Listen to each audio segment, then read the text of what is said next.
what you want to do, right? Yeah. Go out there and fetch me a championship. Give me some ratings. Like Vince McMahon, the XFL. Give me some ratings. Right. What's that you say? Oh, it's time to start. Thank you, BB-8. Thank you for reminding, keeping us on schedule here. You're a good little ball, and I'm glad that you're flipping off Scrapsta. Okay. Stop flipping me off. He's giving me a thumbs up. He likes me. I'm pretty sure he's flipping you off. Nah, that's a thumbs up. You don't want to know where it was before. No. Jeez. No. And it's all allergies. I'm not really sick anymore, so I'm trying to get you sick or anything. It's a trap. Yeah, it's a trap. Your immune system can't repel germs of that magnitude. Sad how that works for just about everything, right? Yeah. There's a kinky one too, but never mind. Tried it on my girlfriend; she didn't see it coming. Anyways, that was a poor choice of words. So back to. Okay, all right, BB-8. I'm sorry, I was out of line. Okay. He's flipping me off now. If that's even his finger. But anyways, so... Hey, man, it's been hanging in front of your face this whole time. I call it the flame of love. I don't know why he has a Cockney Michael Caine voice if BB-8 can speak. Oh, Scrapsta. I call it the flame of love. It'll give you an orgasm the size of tangerine. Back to Ray. So yeah, the theory on Ray though, which by the way, I don't know if this is sad about the movie or not or whatever, that it's so kind of maybe not ambiguous. Right? I've totally changed my idea. I think I've got it figured out for sure, but it's not that theory anymore. But go ahead. Okay. You first. The theory that I brought up. Okay, so the theory that you brought up is basically that Ray... I mean, a lot of people probably heard this one. One of the many theories out there, but it's that Ray is actually the granddaughter... What's it? The granddaughter of Palpatine? Yeah, Papa Palpatine. Yeah. So that was an interesting one. So that kind of... It's in... I don't know if it's the new still canon, but it's in that universe, the stuff that they're pulling from. He actually is Papa Palpatine. He's got a baby mama. There's a rumor about it. They even have a Church of the Dark Side. Oh. These fools came up with, so they can straight up be like, I was like, what? Palpatine got a baby mama? He Papa Palpatine, baby. Right. Holy crap! So I call it the boat of love.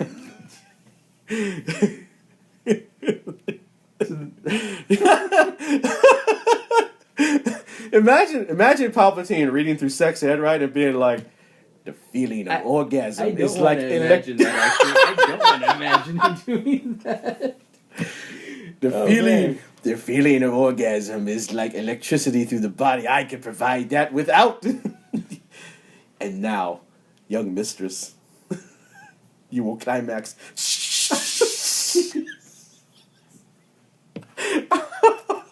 What is wrong with me?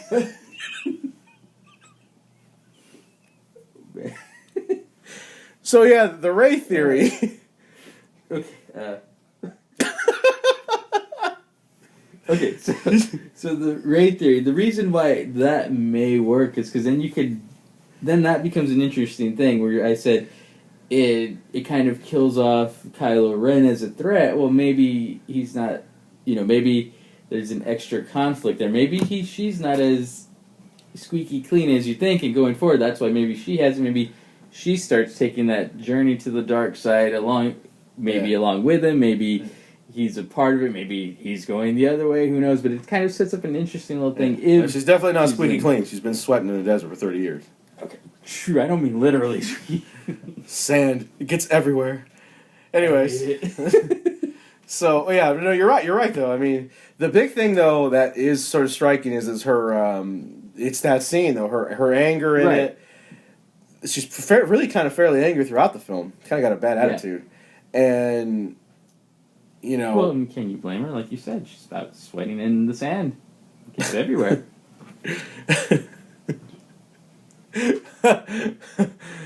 I don't know if I should say what's on my mind. Don't do it. Don't do it. These parts you brought me are worth 1/4 size butt plug. Anyways.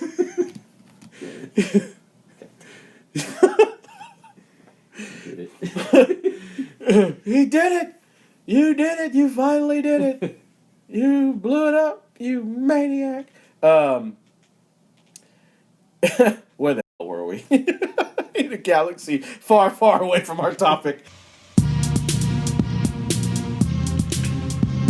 From the Valley Floor in Central California, this is the Fandoms Finest podcast.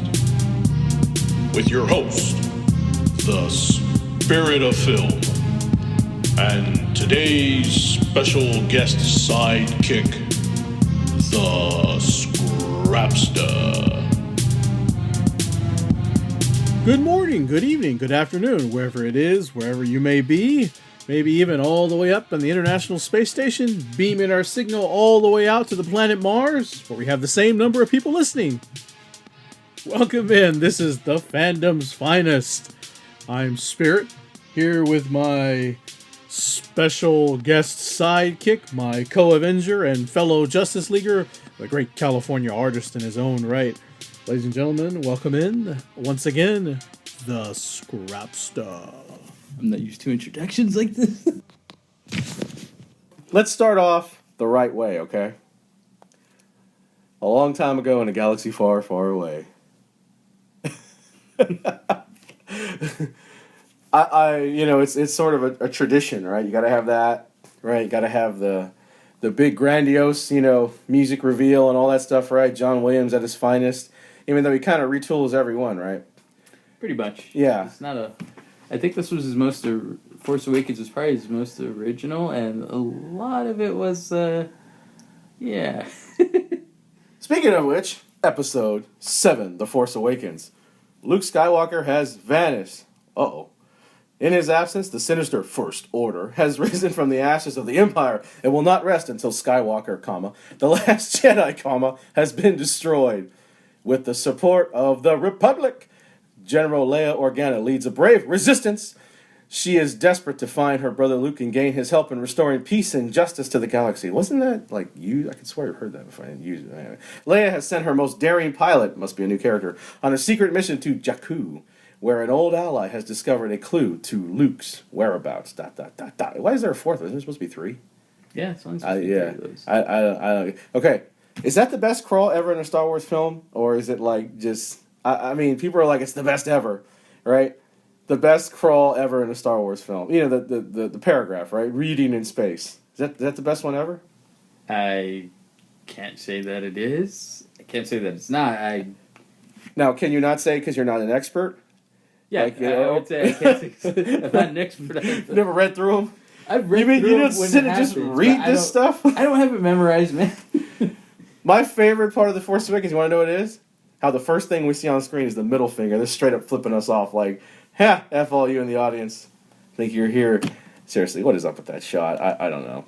I mean... I saw that a little bit differently. I saw it as, it's Kylo Ren's lightsaber. Let's market that again. It's on a ship now. It's pointing out, got the little things sticking out. He needs a spear, a ramming spear, Yeah, right? He's exactly. like Worf, right? Getting ready for ramming speed. Basically, it's like, here we go, all the time.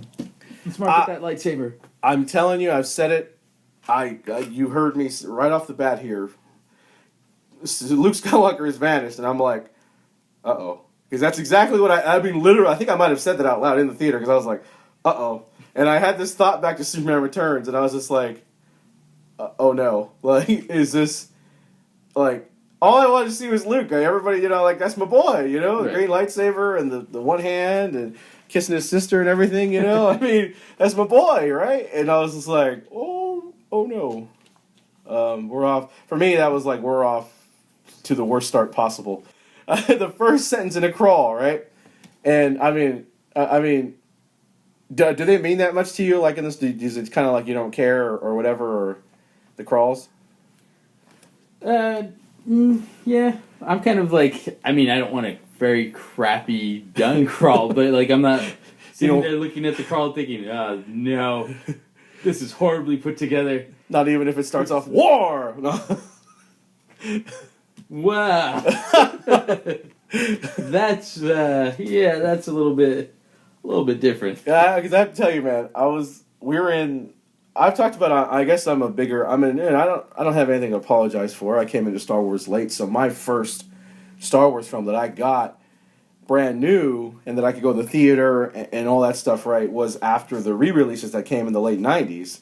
So Phantom Menace is my Star Wars film. Some people would say unfortunately and all that stuff, and but me and my cousin always had this thing though where it's like he wanted me to read the crawl to him. Right, like it was sort of this thing we did when we were kids. Right, I don't know. I was like born to be the narrator of the family or something. Right, and so we're in Phantom Menace, and he's like, "Read the crawl to me."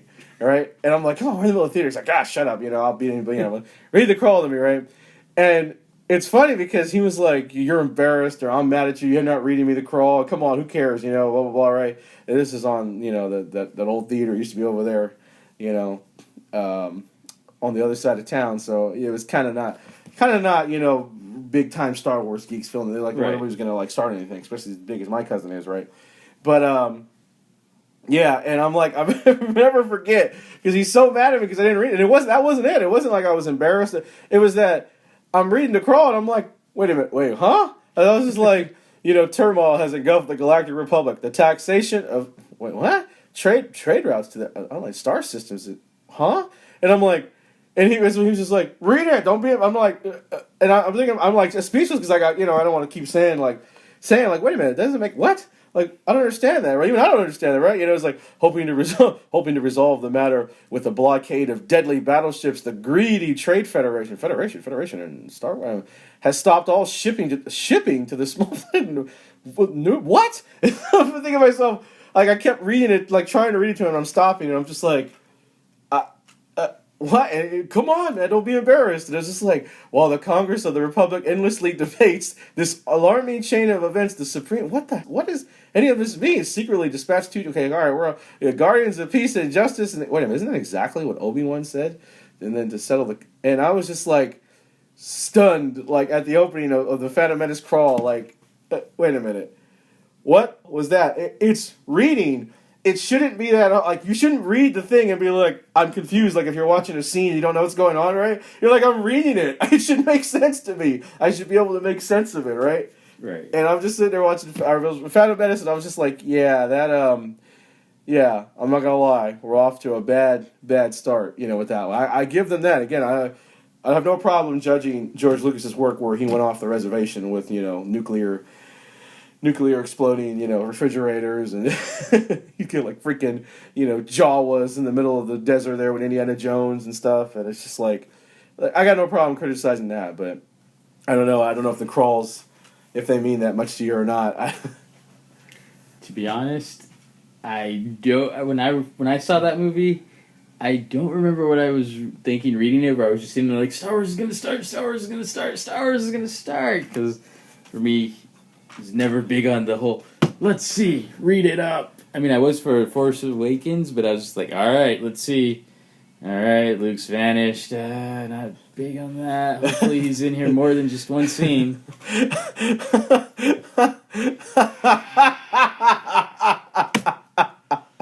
yeah, I mean, for the most part, other than that, it's funny because right now, as you just read over the crawl for the Phantom Menace, right. I'm looking over it and I'm understanding everything on it, but it's not going good for me and understanding. I'm like, why are we watching a movie about taxing trade routes? Who cares? They have stopped all trading. Yeah. It's like, why?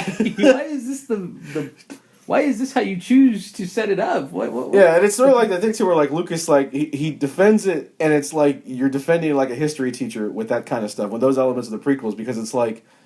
It's the same thing now that's going on now. We have the election just passed. There's all this talk about trade and stuff. And people, they always like, well, how are we going to get our spices and our sugar and stuff? It's like, well, no, this is why nobody cares about trading and why it doesn't make any sense. And then Lucas didn't go out of his way. Like, what did they stop trading? Did they stop giving Queen Amidala her clothes? Is that what it is, right? Everybody's just like, yeah, put her back in that bikini, man. It's just like, it's like history class, right? You learn about trades. Like, hey, how about like, valuable resources, or medicine or something, and again, I know critical of him where he should have done this and I would have done that, but with George, it's like it would have helped if they shown some actual death camps in the Phantom Menace rather than just kind of vaguely talk about them.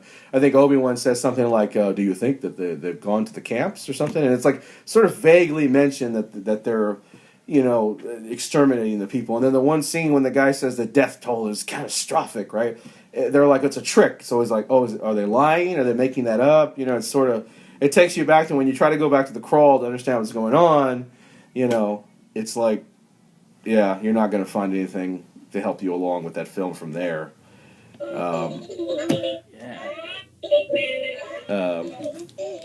Did you have anything?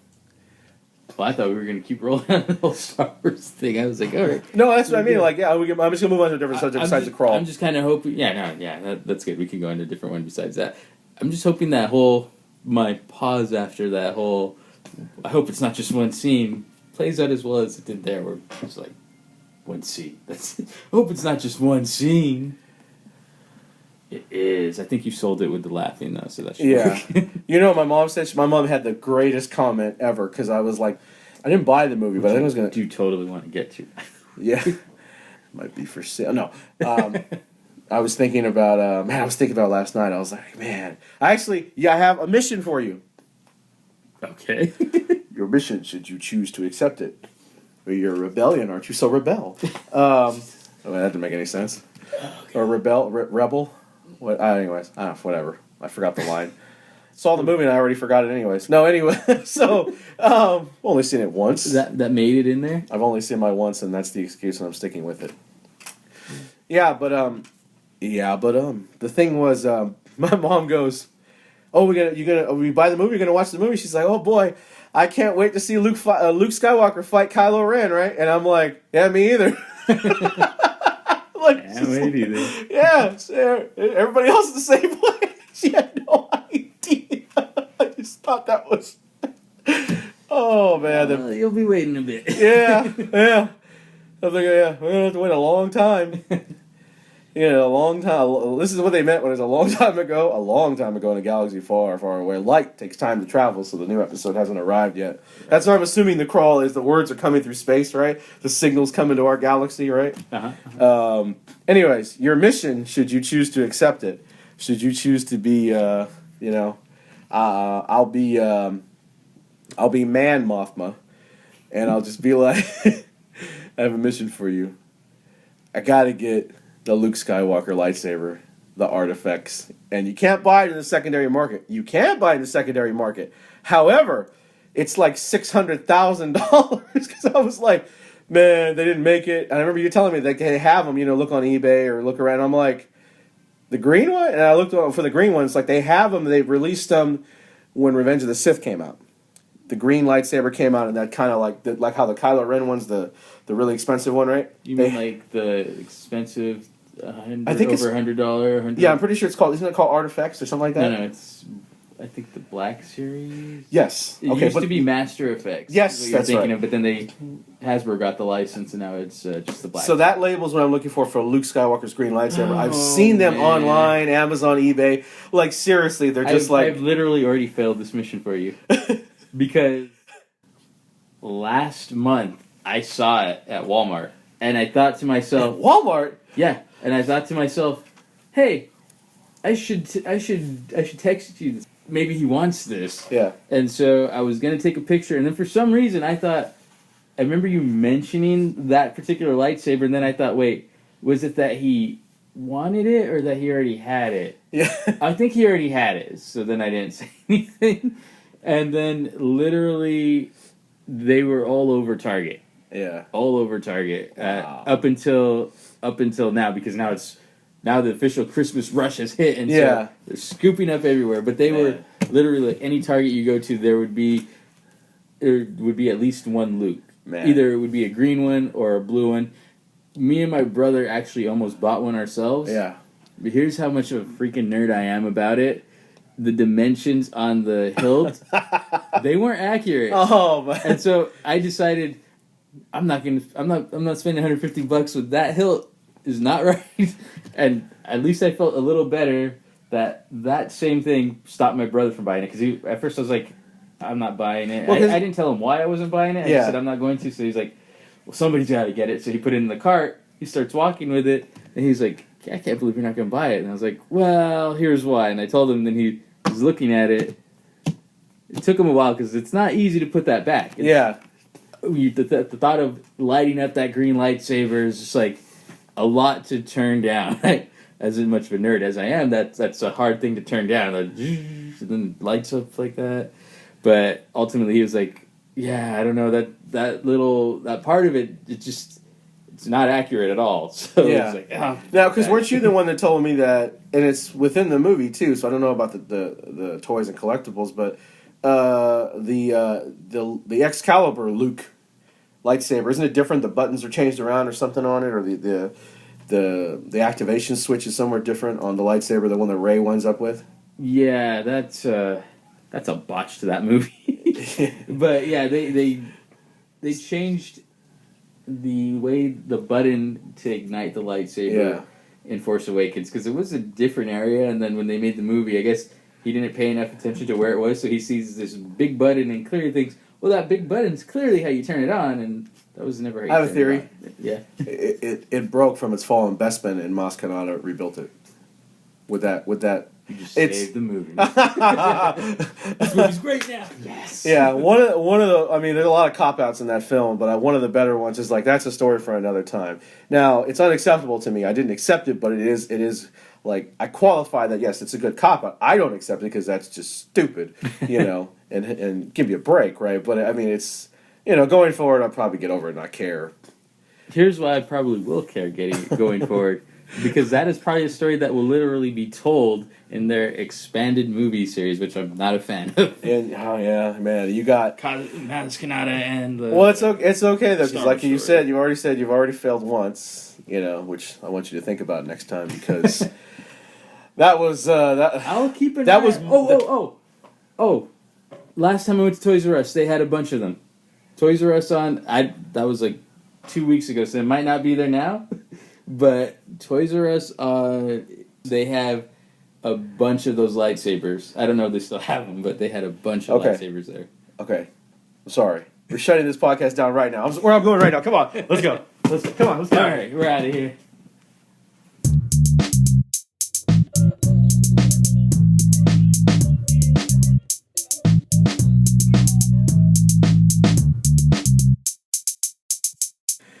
Okay. It's crazy that you mentioned that, man, because you have ruined The Force Awakens for me. If you thought that ending could get worse, you made it worse, because now the split second Luke turns around or the split second she points the lightsaber towards him, right, to hold it towards him, right? Mm-hmm. All I can think of is him going, "Button's in the wrong place. That's not mine." It's not mine. What are you doing? My father used to own that. Who wrecked this and changed all the settings around? Like, who screwed up my thing and changed all the settings around? Right. That's not mine. I had it set up the way I wanted. Now it's like, yeah, I know, right? And then the Force ghost of Yoda comes out and is like, "Your father killed many younglings, did he, with that saber?" Oh, crap. Yeah. I still can't get over that too. That they were like, "Oh, this is the Excalibur of the Star Wars universe." And I'm like, you like murdered children and that's right. And like every last Jedi he could find with that lightsaber. Then he got his freaking body cut to shreds. That wasn't. That's right. That was Obi-Wan had his own lightsaber. That's right. I don't know why I thought he used it against him for some reason, but he just snatched it. Snatched it from him. Yeah. Yeah. Yeah, that is pretty. I don't know. That's part of what bothers me about which part. The fact that is, as you said, that's now the Excalibur saber kind of, where it's like, this is the saber or whatever, and it's like, okay, I mean, for me, it was that wasn't the saber, it's like, this is Luke's intro saber, here's its beginning saber, because for me, Star Wars was not Episode 1, but A New Hope, Empire Strikes Back, Jedi, so here he gets this training saber. Okay, I gotta use it in New Hope. Then he actually uses it in well, he does use it in Empire. I think it's all built on Empire, right? That he tried to stand up to Darth Vader, right? And then he killed the thing. And loses it was in the hands of Han Solo, Right. So it's kind of like this, mythical object or whatever. See, I don't buy that whole Han Solo touched it, so thus it's mythical. He touched it as well, thus it has been blessed with the power of every character. See, I don't buy that. For me, it's just like that was his little saber he used. He loses with it, then he has his own. For me, the green one is always the superior saber. That's where finally he's going to become this master Jedi, which is another reason I'm not a fan of The Force Awakens. When the guy in the thing turned around, it should have been Mace Windu, right? Been like, his eyes should have bulged out. That mother effing that thing cut my arm off. Cut it clean off. And then a shark jumps up and eats him from behind. Almost didn't. I was like, what the hell? And I was like, oh yes, that movie. How could you forget? So you gotta remember, in the early days, he spent a lot of his time getting killed by. It's always his arm, right? When his arm was all that was left in Jurassic Park, right? Yeah. Yeah, it's sort of like Liam Neeson. Liam Neeson was kind of the actor to get stepped on, then he wound up being the Jedi Master, got killed, and Samuel L. Jackson went down the same road there, kind of. Yeah, that. I'm surprised they haven't got Sean Bean. He's the guy who gets killed a lot. Yeah, I know, right? Well, it's like Benicio del Toro's the next one. I'm so certain he's gonna die, because just like seriously, he's sort of like. He didn't die in every movie, but most of the time when he's a villain, he winds up just getting killed in like unceremoniously ways, right? Like he dies in the James Bond film, he dies in The Usual Suspects and stuff, right? So it's just like he sort of dies in that Frank Miller was that Sin City? Was it Sin City, or was he in the other one, the one that came out after that, kind of like middle of the road one? He was in Sin City. Okay, yeah, but they cut his head off or something. Yeah. Yeah, it's like, and then he's got his face dumped in a toilet that he just used. You know, like he's that kind of stuff happens to him. So I'm so expecting that he's gonna like get like chopped to pieces or crushed into like a little bean by Snoke or something. You know, like something unceremonious, right? I'm kind of on board with that. It's probably gonna happen. It's what I'm expecting. I'll be very surprised if he survives to the third film. Yeah. I kind of won't be. I mean. I kind of will. I don't know. I was going to say, I'm reminded of how Count Dooku lived on the prequels. He went to 2 episodes, but then he killed off Darth Maul in the first one, and that's the one that everyone cared about. Oh, Darth Maul, he's so That's great. a very good point. He could wind up being the Count Dooku. But they haven't killed off Kylo Ren. That's the reason why I'm like, well, maybe not, though, because Kylo's still there. It's not like they offed him. They offed him as a threat, but but they didn't off him as a character. That was another of my gripes for My boy, man, I tell you what, I could never change my gender because I would pick all the wrong men, man. I'm just like, all the guys I see, and I'm like, that's the guy right there, man. He's going to be the next great thing. And it's like, nope, kind of right? I mean, guy gets freaking offed. And like every movie that I'm like, that character's the new guy, man. That's going to be the total rock solid bad son of a gun, right? Nope, didn't happen. Did not happen. It's so tragic with Kylo Ren, too, because they open it up, and you think that's going to be the case. You know, they have the opening shot, he gets shot at, and then literally just stops the blaster shot in one of the most gangster things ever, right? Yeah. And so you think, right out the gate, he's so cool. And in the movie, not so much. Yeah, I know. The more I watch it, it's not good. He, like, when he goes in there, it's clear he wears the mask to try to elevate his level of intimidation. Right. But, like, also the voice I realized, too, is that, like, I really realized that he's going for that, not just the Darth Vader thing, but that intimidation thing. And then he takes the mask off, and you realize the way he's speaking is so soft-spoken, even the way he complains to Snoke. And the real giveaway is when the Weasley brother walks in, and he's like, Ren did this or Ren did that, right? He turns around and look, and then he looks back like he didn't want him to see his face, or he's like, and at first I took it as like, he's here to, like they're kind of competing for the kind of, the admiration of Snoke and stuff, right? Power in the New Order, whatever it's called. And then I realized another thing I didn't like about it. Yeah, well, I just to finish, I just realized that he's like he's insecure. He didn't want him to see him his face. I guess, does he feel weak, or is it because he knows? I don't know. I never thought about that part like that, and that totally fits in with how I think that they were doing it. So kudos points. See, that's the thing. I mean, they made him like very insecure, or whatever. And I know a lot of people didn't like that part about him. I actually thought, okay, well, it's a little bit unique and different, so I'm not so against it. my whole thing is, but you have to still make him a threat, and then, at the end, they kind of kill off that threat in a way, and it's like, okay, well, you gave that away already. So yeah, and and again, I just don't understand why he's on the bridge, and I, if they're gonna go out of their way to do this whole he's injured and like he's, hitting his side and trying to be, trying to get himself, I'm assuming, psych himself up with adrenaline, right. anger, the dark side of the Force, all that. Like, I thought to myself, what would have been really cool is if Chewie would have unloaded on him, like, not just one, just 3 shots, just boom, boom, right. boom, like, really, really, like, how did he survive that? Something that would be totally like, yeah, how is he even alive? Yeah, and exactly. That would be a different story, but instead, and they did it, but they just didn't take that other step. That's kind of the story of The Force Awakens, is that they took the first step but not the second. Right. It's like they got one foot in the water but didn't go all the way, except for with Han Solo, Harrison Ford's thing, But with Rey, they went all the way too early. yeah. And that's the other thing too with that character is like, yeah. Now with Rey, it's like I didn't catch on to that too, and I'm not because of how rabid the kind of Star Wars extremists are. And even the general Star Wars fan, it's sort of become a religion.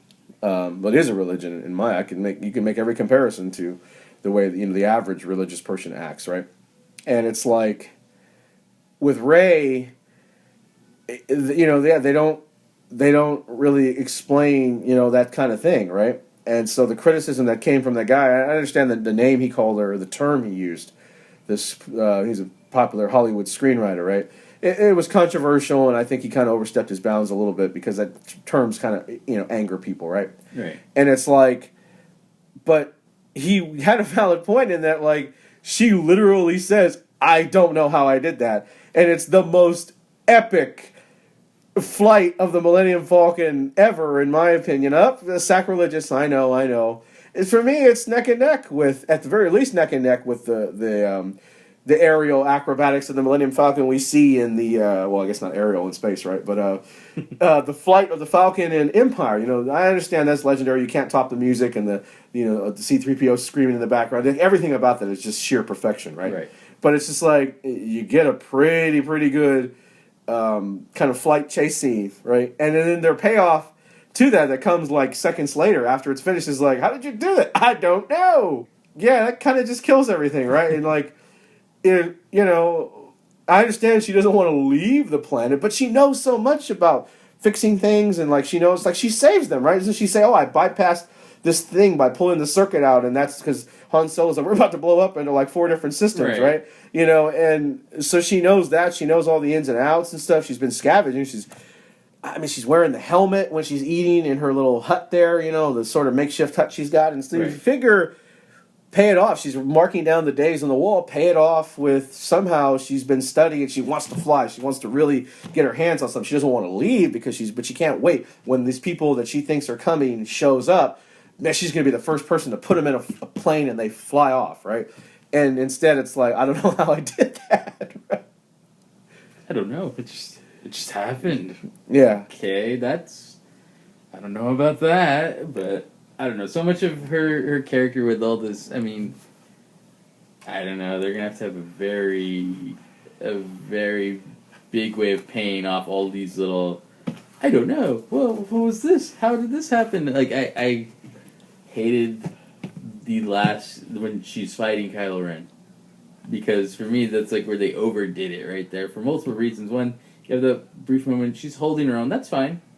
Then he has her backed up and says, "You need someone to teach you the ways of the Force." Yeah. And then magically, I guess that triggers something like Force. Yeah. I can fight now. It is that bad, too. Yeah. It's like, she's like, the Force? The Force! Yeah, and then complete, and this is what I'm talking about, where they kill off the threat of Kylo Ren. Do you like the excuses that people make when they're like, "No, do you look at the energy of the sabers?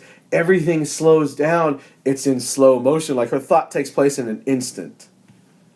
Even if that was the case, that is horrible. Oh, man. So for me, I kind of was like, oh, okay, but then that whole last part of it is just like, I didn't like it. But I really dislike that lightsaber duel because of that reason of the Force. Now I can fight. Then she just completely dominates the guy. Yeah. I don't feel they did enough to sell, like you said, that he's injured going into it. So Yeah. for me, you killed off the threat of him. Yeah. Because now here he is getting completely owned. No, you're right. It works the other way too, because Finn gets the better of him, and he's got this kind of look like, you got to be kidding me, right? Like because he nicks him, and he's kind of he's holding. He doesn't get killed. He doesn't get sliced down, so he's holding his own for a bit. Then he slices him on the shoulder, right, to strike him away. And there's that look on Kylo where it's kind of like, this is happening. Like, this is really happening, right? The same thing when like you said, she forced him off, and then he has to go to Snoke to cry about it, and so it's like the total, you're right. It's just kind of finishing off Kylo Ren. Well, see, I didn't really have so much of a problem about the part where she, like, gets in his head or whatever. Yeah. Because, especially now that you point out the whole, he's insecure, so that kind of plays up to that more. Yeah. But he's still a threat there. It's just now all of a Yeah. sudden you have this new, like, what's up with this character? But to see that main villain get beat in the first one, I mean, Luke doesn't touch Vader at all in the first Star Wars movie. Yeah. As a matter of fact, Vader gets fended off by Han Solo, not by Luke. Yeah. They don't confront each other till Empire, Yeah. and Luke loses that fight. Yeah. So that's like, and then here you go the other way on here. Here they go. They not only are they clashing in the first episode, Yeah. but now she gets the better of him, has him down, and then it's like, I mean, and that's another thing I was gonna say, but when I mentioned the lightsaber, how they marketed that of his lightsaber, like, oh, look at this cool new lightsaber, and she breaks she destroys it, right? She destroys I didn't the catch that lightsaber, until later. and Yeah. it's just like, okay, what was that all about? And I get what it's all about. So that way they But can I get guess a brand new lightsaber and be like, Exactly. this lightsaber. Yeah. No. Or he'll have Vader's actual lightsaber, Right, something along those lines, something right? like that. They bring it back in production, right? But it's like, but yeah, because the way I understand the background story too is that's supposed to be. I don't know if that saber Kylo Ren has is an ancient one, but it's sort of an ancient design that was used in the kind of still, like you said, they just kind of dissed that thing, like in the hands of this guy. It just it's all negative working against Kylo Ren. Yeah, it's just and then she paces around him too, like loser. You see, She has some- like a freaking MMA walk already, like the way what's her name, like Ronda Rousey, kind of like circling exactly. somebody. It is just like, she just put okay. down. Now, this doesn't doom it all because it does potentially lead to some very interesting stories going forward. I'm just not sure they're going to take those stories. So right now I'm looking at it as, well, you did that terrible. We could be wrong. I could be eating those words when the next episode comes out. I could be like, oh, I see where you're going. One of the things is enlarged to that rumor that you had told me about for the thought of Rey's. Oh, the Rey rumor, the sort of the theory, or the theory. the Rey theory, yeah. Well, the thing about that is, she just met this droid, right? Sorry, BB-8, but she just met this little thing, right? And it's like, he's like, hey, that's Poe's jacket, and she just runs like a beeline, mad as all hell. Absolutely, no. Like, anything to it, just like, I'm gonna get you. Yeah. It's like, whoa. Running that man down like he stole... Oh, I guess in her mind he did, right? And then... Well, exactly. That was the first day meeting. That was their first meeting. She just saw him and was like, one of these people... Yes. Went after him. That's not my call, man. That was her. And I was going to say something, too, about how she ran at him, but I didn't go there. So, well, because he's a traitor. That's why she's running at him. Oh, well, she doesn't know he's a traitor. Sorry. Whatever. Fandoms Finest has no association with Scrapsta, and we don't know who the hell he is. And he's on the marijuana. Okay, bye. No. No. I'm not the one who thinks that. That's her whole thing. I'm a minority, man. I'm good. She's the one. Wow, you threw that all in. I heard it was ad-lib by Daisy Ridley. So, swim move hard to get away from that. Jesus. Blah, blah, blah, blah, blah, blah. What was I saying? But I mean, she just runs beeline straight towards him and smacks the living crap out of him, right? And then allows BB-8 to jab him with his little electrical droid dick. Maybe that was electricity. He was Palpatine's droid. That's why he thinks using the electricity out of his genitals. Anyways, so Palpatine got fried and deformed, right, by the laser attack, right? Yeah, it brought.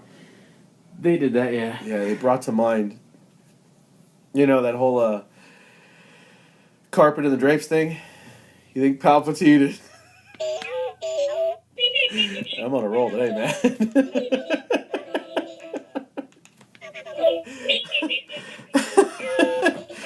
Where the were we? So yeah, So she just attacks. Yeah, but it's like you said, the anger. Right. She's pretty. Seems to be pretty angry at things. Well, she yells at the guy that's trying to mess with BB-8, right? Yeah. So I mean, but was that theory really intriguing to you? Do you buy into it? Is there a percentage, or you just think, that's cool, some cool fan stuff to chew on until we start getting trailers and then the movie? I honestly think, well, that's the thing. Because I heard about it before I watched it. So before I heard it, I was like, okay, well, it's probably an interesting little fan one. But then they had, especially the stabbing motion. You said, they have someone who goes out of their way to watch and obviously they failed, by the way, with the whole lightsaber thing. The activation. Well, they failed there. But other than that, it's like, that's a distinct emotion that only one other character does. Yeah. And it's him. And like I said, that's one of the things that could kind of save that scene is if there's more to it than just randomly, I got Force now and I completely owned you. Yeah. Which I hate it. It's just like, really? That's it.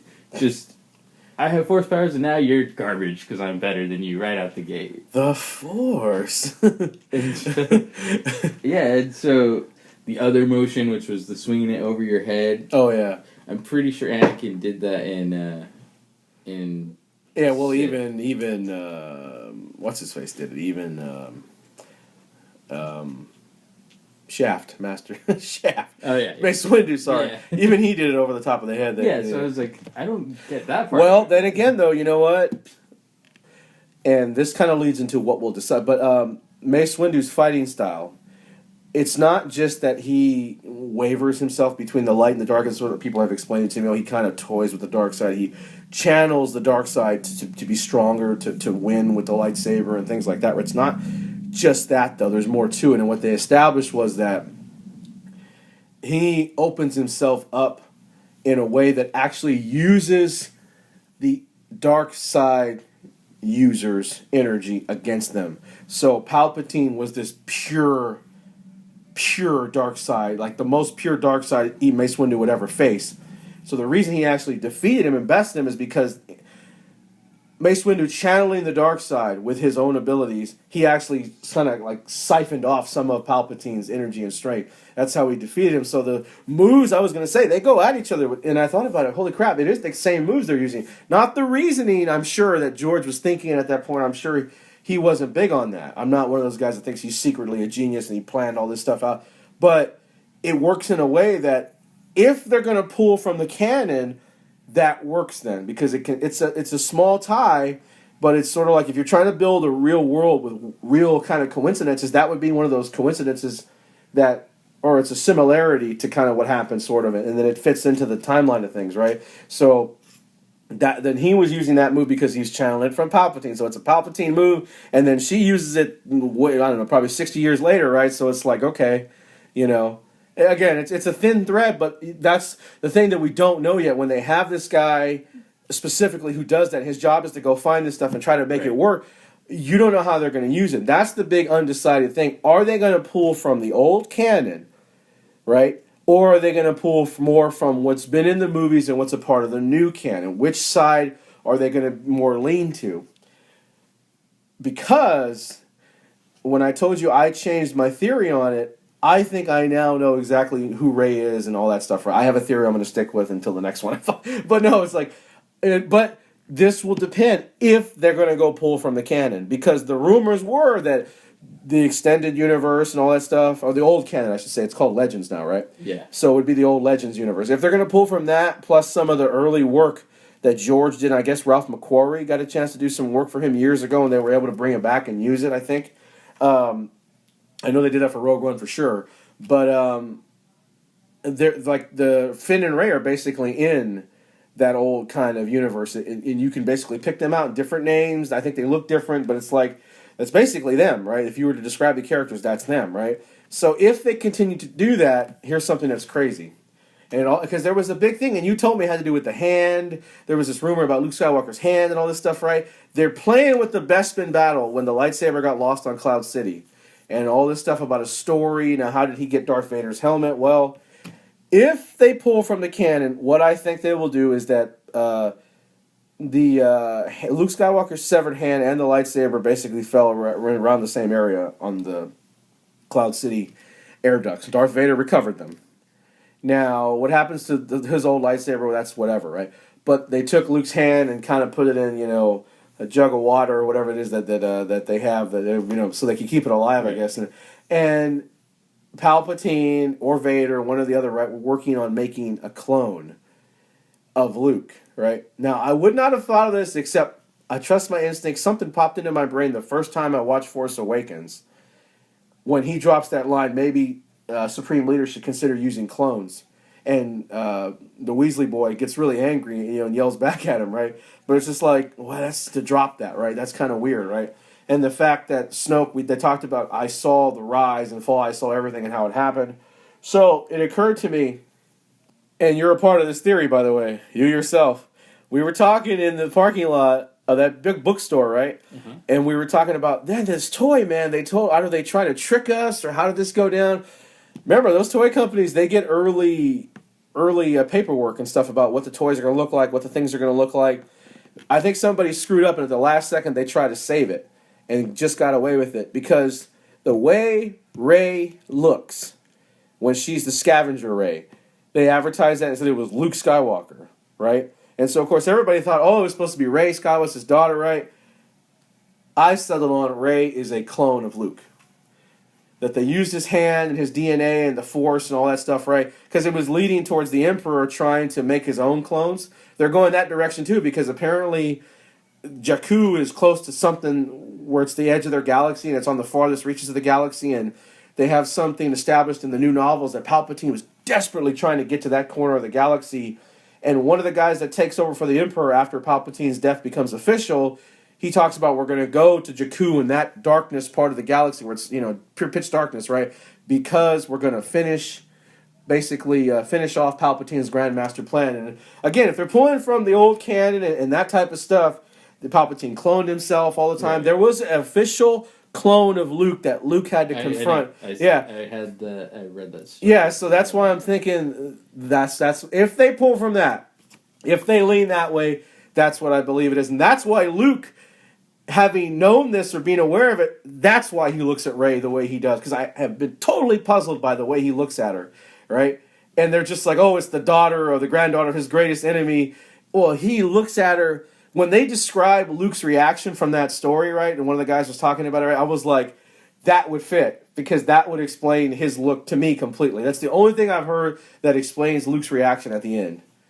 Did that just anger you or blow your mind? Or No, man, I took off my hat a while ago, and I meant that as not like just taking my hat off, but it's like a hats off to you with that one. That's an interesting one. I think that's my new favorite theory. Now, of course, she's gone on and said that it was obvious who her parents are, which I'm pretty sure that's just more talk to go along. And then also you could look at it as where they do several times with those clone stories, oftentimes they'll kind of consider the person that they were made after to be the parent, which would also fall into the obvious because they were assuming she's I think it was subterfuge and stuff, and it's like when I first saw it, my reaction was that she was Luke's daughter, right, and I thought that was spelled out completely. I thought she was Han's, but that's just what I was going to ask you about because this thing with Rey, and I didn't think that, but when I rewatched it on television the other day, that Rathtar scene, I could never understand it. I thought it was just the worst scene in the movie. However, kind of like the way you're saying, if they do a couple things, they'll redeem Kylo Ren, the way they treated the character in the last. Well, they can redeem that Rathtar scene if she winds up being Han's daughter, But then she's not the clone of Skywalker. No, I know that my theory goes out the window. But I mean, you brought it up because it's like I was meaning to ask you about that because when I watched it, that's the only scene that. the first time I watched it, the only thing that made me think that she might be Han's daughter, or that he at least knows, or he's connected to her, is when she says, "I've never seen something so green," or something. He kind of gives her this kind of sad look, right? Yeah. And most of my friends took that as the linchpin. That she's a solo, or from Han, or related to Han and Leia, right? And maybe she's Leia's illegitimate daughter, and Han knew that or something, right? There's all these different theories, right? For me, when Maz Kanata said nobody's coming back, but somebody still could, you could still find somebody out there, something like that, right? And then she says Luke, and he's out, something like, they pretty much spell out Luke is who you're looking for and stuff, right? Or so I took that to mean like, well, he's not coming back, but you can go to find Luke, and then she just touched Luke's lightsaber, all that thing, right? That's why I thought for me that was the linchpin going the other way. But the Raftar scene, because of the way she acts. And this is the problem with Rey, the second biggest problem, where she's so inconsistent. She goes from being, like you said, angry and all this stuff, and then all of a sudden she's the grand pilot of the galaxy, doesn't even know how she did it. And then that Raftar scene, she's a kind of a bumbling idiot. Yeah. Kind of Han Solo. Kind of just like, doing this, does this work? Nope, that didn't work, and then, yeah. Yeah, and it's like, in the way she like puts her hand in her mouth and points at the Raftar and stuff, right? That's straight up the way Han Solo would react to things, right? Like, look at that, right? Like, what is sort of his, and then when she saves Finn, and then just the way she kind of, that was lucky, right? That's kind of, and then they run. I mean, that whole sequence of the Raftars plays like she's cut right from the cloth of Han Solo. Right. So for me, there was that, and then like you said, that one scene where they're on what's that planet called again? Which one? The one where she's talking about how she's never seen so much green. Oh yes, it's Maz Kanata's place. I don't know what I don't think the planet's name called. of the planet, No, it's not the name of it doesn't matter. That's not the name of the planet, yeah, but but yeah, that scene. Maz Kanata's place. Yeah, not just that moment, but the fact of how much it's like. Here's Han Solo meeting this absolute stranger, and instantly he's like, "Hey, come along with us. Yeah, you want to work with us, old, so I'll give you a job." After he was trying to kick her out, and right? stuff, After at first he was like, dumped them off. And then he would have done it, but those guys interrupted him. Or no, the Raftar got loose, right? And then that's when he met the guys that were coming. The guys came first because she got the Raftar loose. Yeah, okay. And she was trying to. There's a noise, and he goes, "Don't tell me the Raftar got loose," right? Right. But that cuts him off from the point where they're arguing and stuff, right? Right. Yeah, because he thinks that it got loose. You're not hauling Raftars on this ship. I'm hauling Raftars. Yeah. So there was and that load of money home from this movie. And then the other thing, honestly, isn't something that points in that direction. It's actually the opposite. It's the fact that I also saw a lot of signs that kind of spell it out that she's Luke's kid. Yeah. And I don't think if they wanted to make a hold on whose kid is she, that they'd spell it out that simple. Yeah. So I think there'd be a little bit of a misdirection. Like you think, oh well, clearly she has that Skywalker lineage, and you think that's where it's going, and then maybe a slight turn the other way. Like nope, she's a Skywalker, but she's Leia's kid. Yeah. Not Luke's. And like you said, honestly, it's just something. It's they've decided to play with it, and so they're not going to care like what they violate to keep playing that game, because you were talking about Kylo Ren too. He's so inconsistent. He's so enthralled with this girl, and who she is, and trying to get a hold of her, and just just so like obsessed with her. And then like when he's got her in the clutches, he's sort of like demeaning her, and it's a totally different attitude. He's just more interested in demeaning her and trying to get the map from her, right? So like he's like when he's chasing her down, like I know her. Remember I don't know if it was the toys, the books. There was something where he's supposed to have lines like "So it is you," or the girl, I think I know for certain one of them he says "It is you," and another one he says "So you've become a smuggler or a scavenger." So the "It is you," I think that was in like one of the novelizations. Yeah, I want to say that was a novel. Yeah. They had the fact that the way he acts when they say that there was a girl helping them.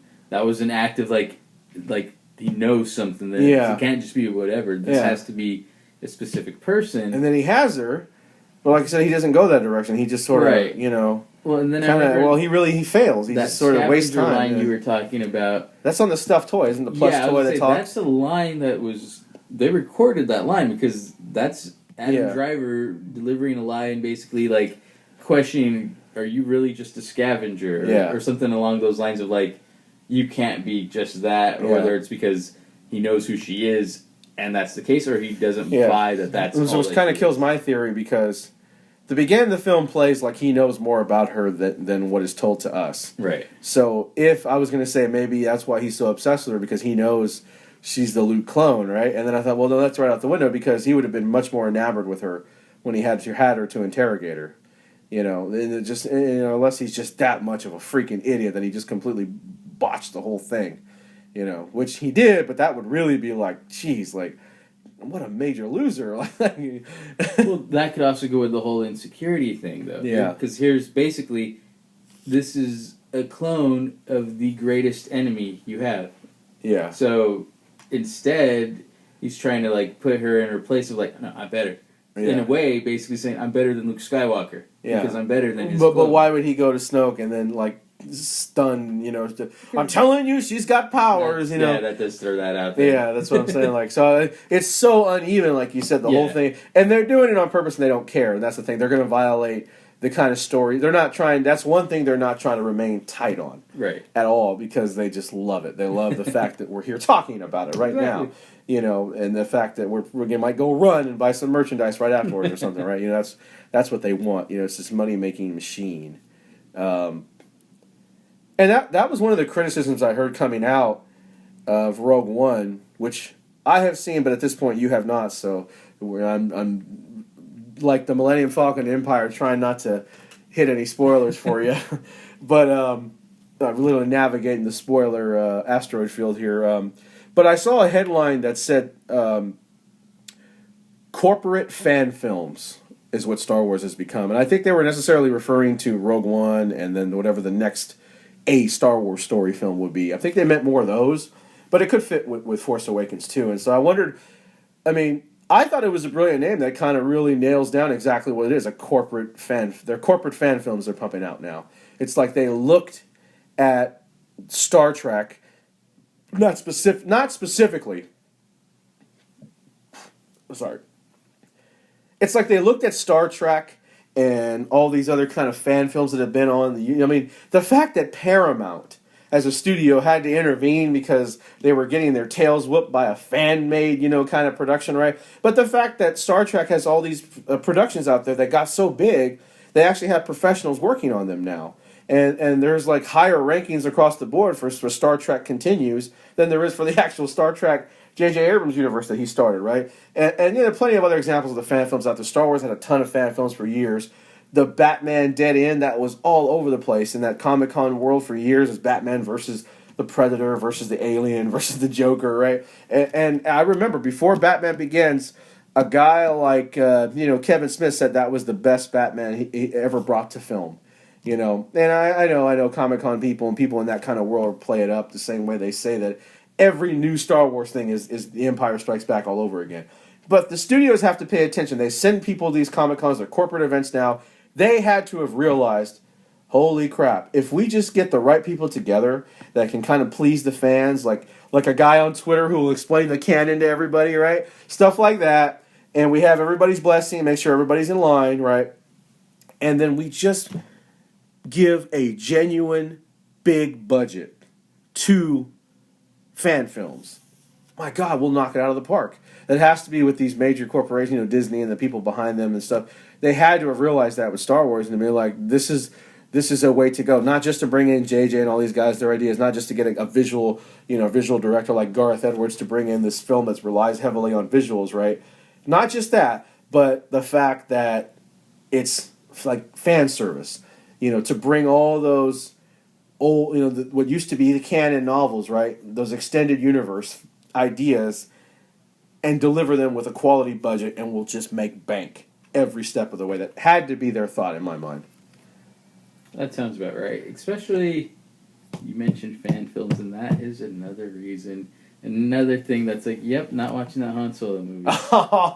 The ultimate fan film, right? Right. The ultimate, that, and then you have the ultimate extended universe story. Exactly. And Han then, Solo. And then, like I told you, one of my I'm not going to watch it was with Donald Glover being signed to play Lando. Yeah. And like I told you, I'm a fan of him, but I can't take that's Lando Calrissian because I know that he's a big fan. So I'm going to see it as as Donald Glover dressing up like Lando Calrissian, Sort of like and pretending and playing like I'm playing him. And when you look at it like that as an ultimate fan film, now that's really absolutely all I'm going to see. It's like almost like he's like, yes, I'm a fan making this movie, pretending to be Lando. So that, and not on that same level, because Star Wars is a bigger, and especially right now, a better performing franchise in a universe, no pun intended. But yeah, it's sort of like when the Star Trek continues, right? Well, they have Scotty, who looks nothing like Scotty, but he's played by the original actor's son. So it's kind of like, okay, tip of the hat, give him the thing, but the guy looks nothing like Scotty, right? Not in the original form, right? And he's in the movies. He's in the actual Hollywood blockbuster Star Trek films, but he's sort of Scotty's assistant that's always right next to him doing things, right, in the films, because they just want to pay that little tribute to him and stuff. But it's like you said, it just kind of, if they did a reboot and he was the big budget Scotty, it would kind of be like, I don't know about all that, what's next, right? All of them. Leonard Nimoy's son is going to direct and play Spock, and right. There's that little bit of a little step too far that kind of gets taken out when you do something like that, and that for me was Donald Glover's signing on for Lando. A little bit of that imagination. I was already not a fan of doing that. For me, Harrison Ford is. For my problem with Lando would be, you say, that it's Donald Glover. For me, it would be that it's not Billy D. Williams. Right. Well, right? That's another thing there. But I'm saying, once you cross the bridge of casting someone, again, then everyone's open. So for me, it's like, they're going to get Lando. But I didn't like that they got him because that takes out a little bit of imagination of that being Lando. And the argument, well, look at James Bond. Yeah, I know. And so that means that at some point, someday, somewhere, we're going to have a Star Wars Die Another Day.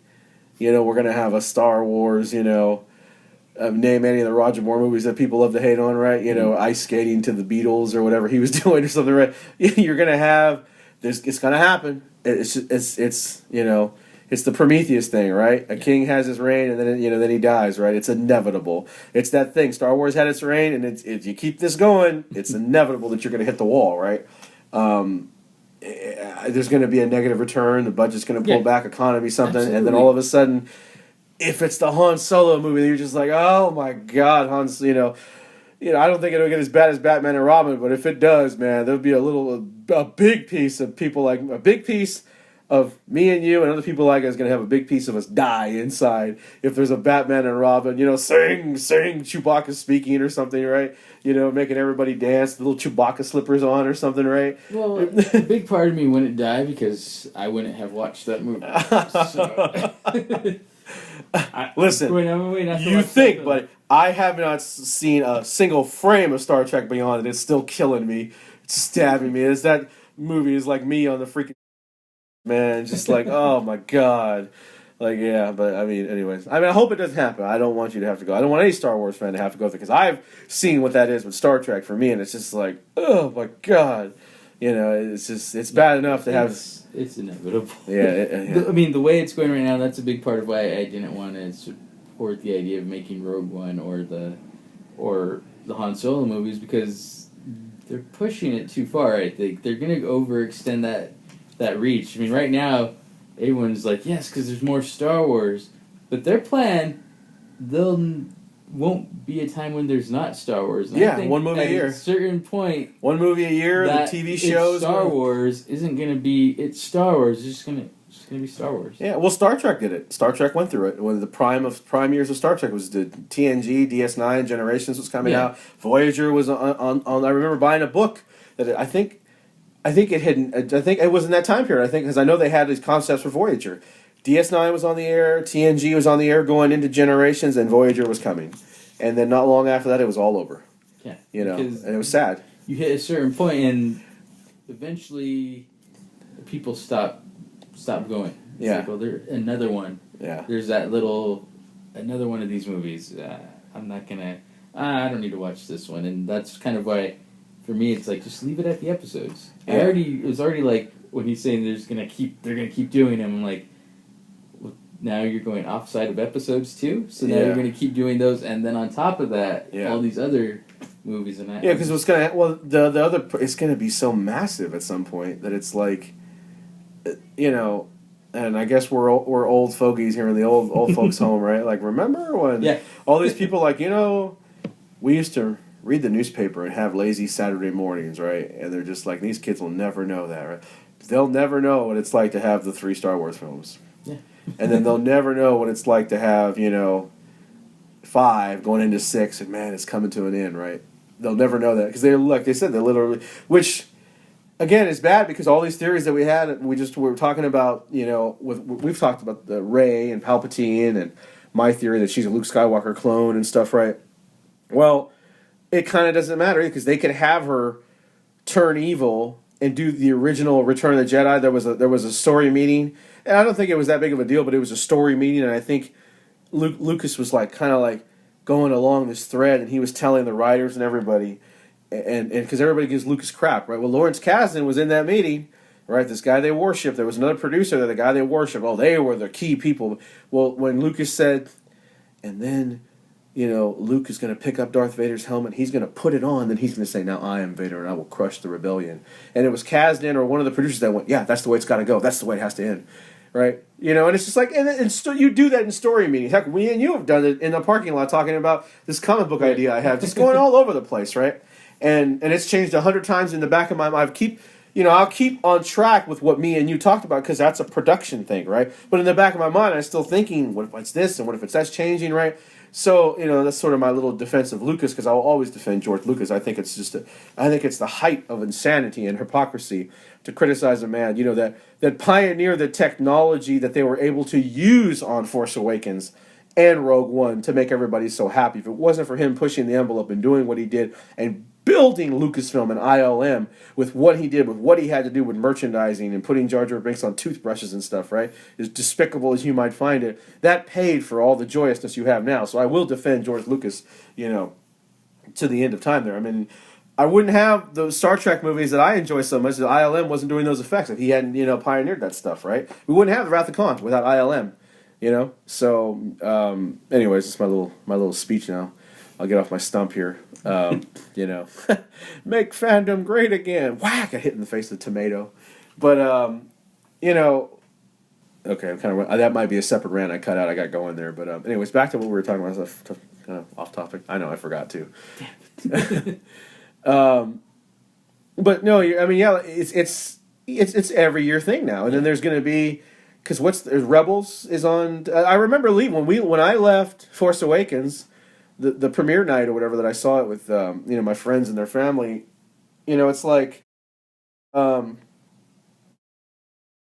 the car coming home, my friend was like, oh yeah, Max von Sydow's character, the old man at the beginning, right? Like, who is he? He's this guy and he's that guy, or he could be the guy from Rebels, right? So if you're a fan that can absorb all of this, that's fantastic. But I look at people that I know that are into Rebels and they're okay with the books and I don't think they've even seen Rogue One yet. And if I hadn't, encouraged a couple of my friends, like I was bugging a lot of friends, hey, let's go see it. They wouldn't have really saw it. So it's not, they can't bank on those people. They can't bank on them. They're going to be there because I can tell you in the last 2 years, just because of, how crazy life is for everyone in general, these people have not been there. It's the religious Star Wars fans, the core fandom that dresses up and has lightsaber fights that are genuinely actual real fights because they're fighting over a topic or something, right? You like the prequels and I don't. They have like a real lightsaber battle to settle their differences outside of a movie theater 16 days before the movie opens up, right? There's that core religious group, right? But then there's everybody else, which is where I think I'm on the edges of it. I don't know where you count yourself in it. But, my friends are kind of on the edges with me that they'll know it, they quote the movies, they like them, they want to see it, but they're not, you can't guarantee we're going to be there opening week or even opening month, and how can you spend so much money that you need $1 billion profit betting on us to bail them out, It's destined to fall to pieces at one point. Yeah. Because they're spending too much money on it. Yeah. Right now, great. Right now, everyone's, not, as you just said, not everyone's taking it in already. Yeah. Already. This is before it's even gone that far. This is they haven't 1 year. The This next is 1 episode, year out. Yeah, this is 1 year out already, and it's not everyone. You think they know that though? Because didn't Force Awakens, wasn't it a year exactly, or a year and a month or so, when they released the first teaser, and there's nothing for episode 8 yet. It's kind of quiet. You figured it would have came with Rogue One, right? You figured that would have been the formula. Rogue One has a preview for episode 8. I think they. They're not hitting the brakes, but they're going from 68 back down to 60 miles an hour on the highway. That type of thing, right? Right. I mean, because we know nothing about episode 8. I know this was brought up. I think they brought it up. I don't remember where it was, but I remember reading something where someone said, "Hey, how come there's nothing here for episode 8?" And I think they said, "Well, we wanted to give this movie its own thing. It makes sense. Yeah, we didn't want to trample this movie with." It would have trampled it. It would have. It would have. And so it makes sense because if you say, "Here's episode 8," look at me. I'm caving and I'm watching. Yeah. And I'm watching Rogue One tonight, but I wasn't a big fan of the idea of watching it. Yeah. Had they put out anything on episode 8, that would hold me over. I wouldn't go watch Rogue One. I'm holed over on this. Let's look at this. It's episode 8 stuff. Look at that. I'm so curious too because, like I said, I'm dodging spoilers, right? But it's I'm curious if when you come out of the movie tonight, will you think they already got there, right? I don't know. I don't know what your reaction is going to be to it, right? I'm not telling you my reaction either. I'm not going to spoil anything. But like you said, if you think it crashes and burns, then they've already hit that wall for you. You know what I'm saying? You understand the point I'm trying to make? How you're saying, we're kind of burnt out, and I'm really, really moving away from it. I mean, the biggest Star Wars fan I know, and I mean huge too. I texted him this morning, a comment about the movie because I still haven't seen it. And that's a big deal. This is the guy that drug 27,000 people to see Revenge of the Sith, right? And somebody that was really excited, with all of us and talking back and forth about Force Awakens and stuff. And then now to say I still haven't seen it. And with that kind of, why would it be a rush for me? And that's a huge, loyal Star Wars fan that is, he's 2 feet out the door. He's already outside the door frame, basically, right? See, I'm not sure if that's necessarily. I mean, maybe that's the case. He's your friend, so he might basically let you know that. But I think part of that is it could be the same thing as I'm with, which I didn't see this until the week after. Is it the second week right now? Or? Yeah, this would be the end of the second week. I think. So end of the second week, but in theory, I have every desire to watch episode 8 opening night, or at least opening weekend. Yeah. So there are certain parts that I'm still totally I'm all for this. The episodes, okay. At least right now, we'll see where we go from here. But at least right now, the episode parts, I'm in on that. It's just the outside stuff that I'm like. Oh, and it's it's a twofold issue too because, I actually can't get over it. It says a lot that I saw Rogue One before you did, and that's just because of our general schedule. I know you're busy and stuff. Things come up, holiday season we're in the middle of here, but it's generally, you're a more movie-going person than I am these days. I'd say for the last 6 months or whatever, because to actually come to think of it, I'm thinking really, really hard. I think episode 8 was the last movie I saw in the theater, come to think of it. 7. Or sorry, episodes. Yeah, I've time traveled. I was like, well, somebody's been to the future. How does the movie work out? Will I like it? Oh my god. I'm pretty sure you saw Batman vs. Superman last, but... Came out this year. Did that come out at Chris? Let me see. I'm so lost. That came out a year ago. That came out in December last year. Yeah, Star Wars did. You're right. Yeah, because my friends were they were supposed to try to treat me to Batman suit. Okay, so you're right.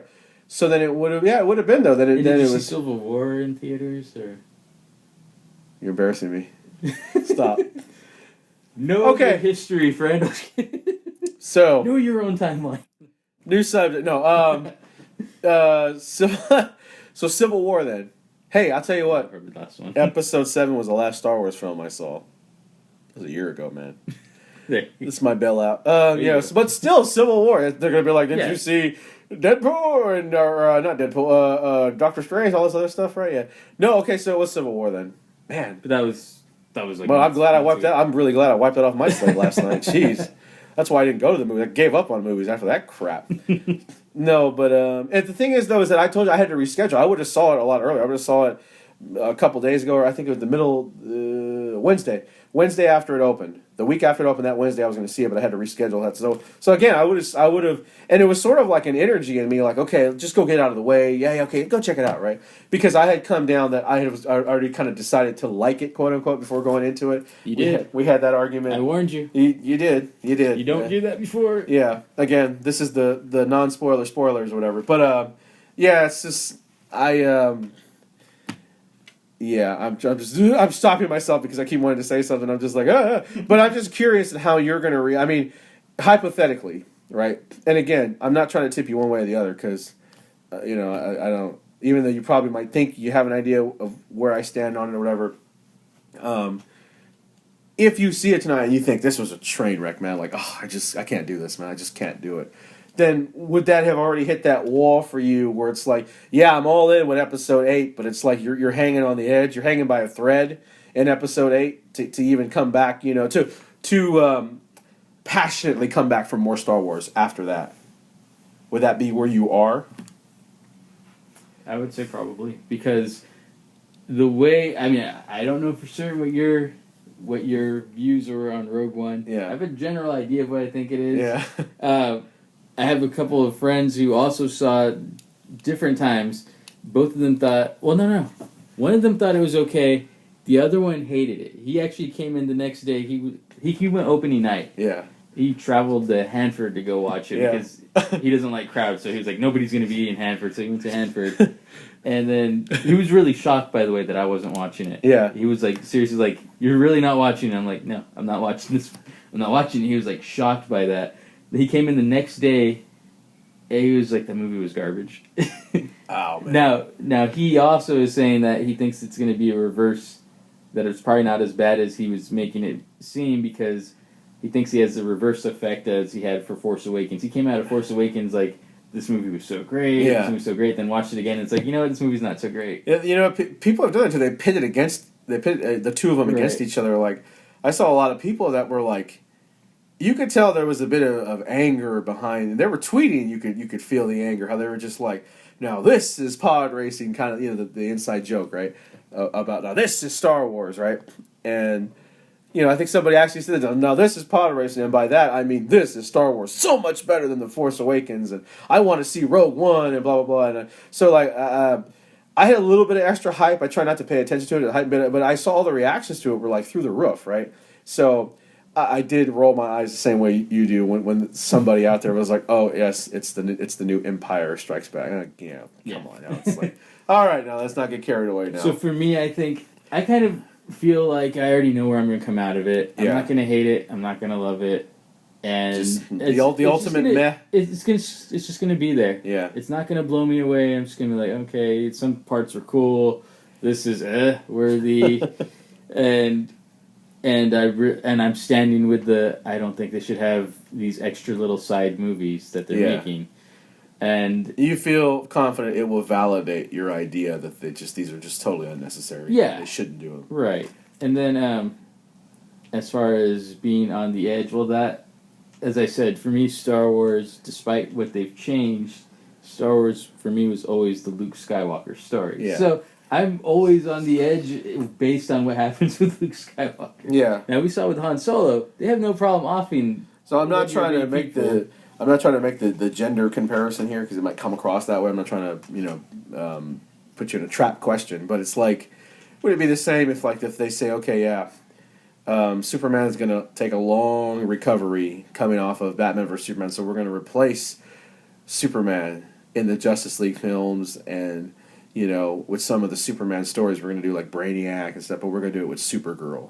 Would that be kind of like, I'm a Superman fan, I'm here for Superman, so I don't care if it's Kingdom Come with Supergirl. It's a Superman story. I'm not watching Kingdom Come with Supergirl. Would it be kind of akin to that? Yeah, it would be kind of that. I don't like that you had to go with Supergirl. You could have used like Superboy. Yeah. Just so it doesn't seem sexist, because basically any character you throw in there in a Superman story. And I'm upset. And that goes for any characters. Like, hold on, just to say, I wasn't trying to trap you though. My first thought was Superboy, and I only said Supergirl because the TV show was doing that. They're kind of. I got where you're going, but it's just like, then it does become that whole thing of like, because of the fact that Rey's the central character, and then Luke's not in it, so then it almost seems like this guy hates women. It's like, no, I know. I wasn't trying to go with that same parallel, but Superboy ran first in my mind. Right. And I was to say that's just the way it is with like, if I'm a fan of the character, I'm not a fan when you do a story that the character's in and you don't have that character in it. Like they did that with that. This is going off topic from the main conversation, but it's as far as this goes. So they had when they made that Justice League Doom cartoon. Yeah. And they had Hal Jordan as Green Lantern. Oh, yeah, But that's the right. comic, it was Kyle Rayner. I'm a Kyle Yeah. Rayner fan, so I wasn't a fan of the fact that Hal Jordan's in that spot there. So that's how it is for me. It's not something like, well, we could still do this, but it's this character instead. I'm like, well, that's who I want to see. I want to see that character in the story. So just doing the story with a different character isn't having me like, okay, they're doing the story. You know, like you said, if they did Kingdom Come with any other character, Supergirl, Superboy, whoever, I'm not like, oh, sweet, Kingdom Come. I'm like, why is Superman not in Kingdom Come? That's Superman's story. Yeah, exactly. You know? So that's why I'm like still on edge as far as the episodes go, because to me, I mean, and I know, you know, Mark Hamill's not going to be able to do this whole forever. So and with the way they're going, these movies are going to be going forever. So I'm just hoping that. I'm kind of hoping with I don't know. It goes back to the inconsistency for me, though, because it's like you establish Luke Skywalker as just, you know, this most powerful Jedi that brings balance to the Force, and then now he's going to go the road of Obi-Wan and pass on the torch and probably sacrifice himself because that's what George thought he was going to do years ago. Yeah. That scares me, though. That, as much as I love George, again, I'll call him out for his flaws. This old interview's coming out where Mark Hamill's like, yeah, he told me, like, would you like to be Obi-Wan? Would you like to, you know, pass Excalibur on to the next generation, right? And he was like, well, when will that be? And this, I guess this was back in the late 80s. He said maybe around 2011. Now, remember, that's the rumors and stuff. Probably was fans going backwards to that interview, but I remember all the rumors after Revenge of the Sith came out that it was a few years later. That was 2005, 6-ish. Wasn't it 2010, 2011, they were supposed to re-release all the Star Wars in 3D. Yeah. And it was supposed to go, and all the big announcement, everybody was like, the next one's coming. It would have been around the around that period, 2013, right? 2014 maybe, right? So it kind of almost played out exactly that way. So that does have me scared. They're just going to take that and pick that up. I mean, it's like you said, I don't get the logic of thinking fans are just going to love to watch these characters just get picked off one by one as the films go by. Right. So, you know, like, how does that make... I cannot square that logic in any way, shape, or form. And maybe, you know what? Maybe Lucas is smart. Maybe he's repairing, because their reputation, when he says, I had my ideas, they didn't want it, they're going their own way, and I didn't want to go that way. Basically saying I don't want no part of it, you know, because I'll interfere and I'll speak up, so let them do their... So it's sort of like maybe he's kind of playing everybody, and I fell into his trap there, right? That seems a little devious for a guy like George Lucas, but... you know, it's just sort of like, I cannot understand that logic from any perspective, you know? Right. It's like, why, basically? It's like a 10-year fandom version of the slow stabbing scene in Saving Private Ryan, just slowly getting that knife deeper and deeper, and then, you know, it's just like, oh, man. Sorry.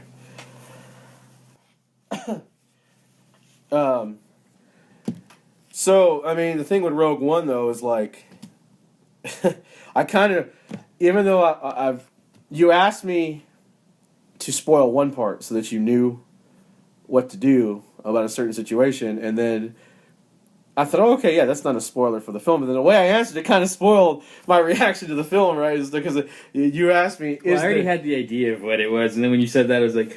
Well, that kind of almost confirms it. Yeah, I mean, it's like I've never screwed up where that's a spoiler but not a spoiler. It's a non-spoiler spoiler.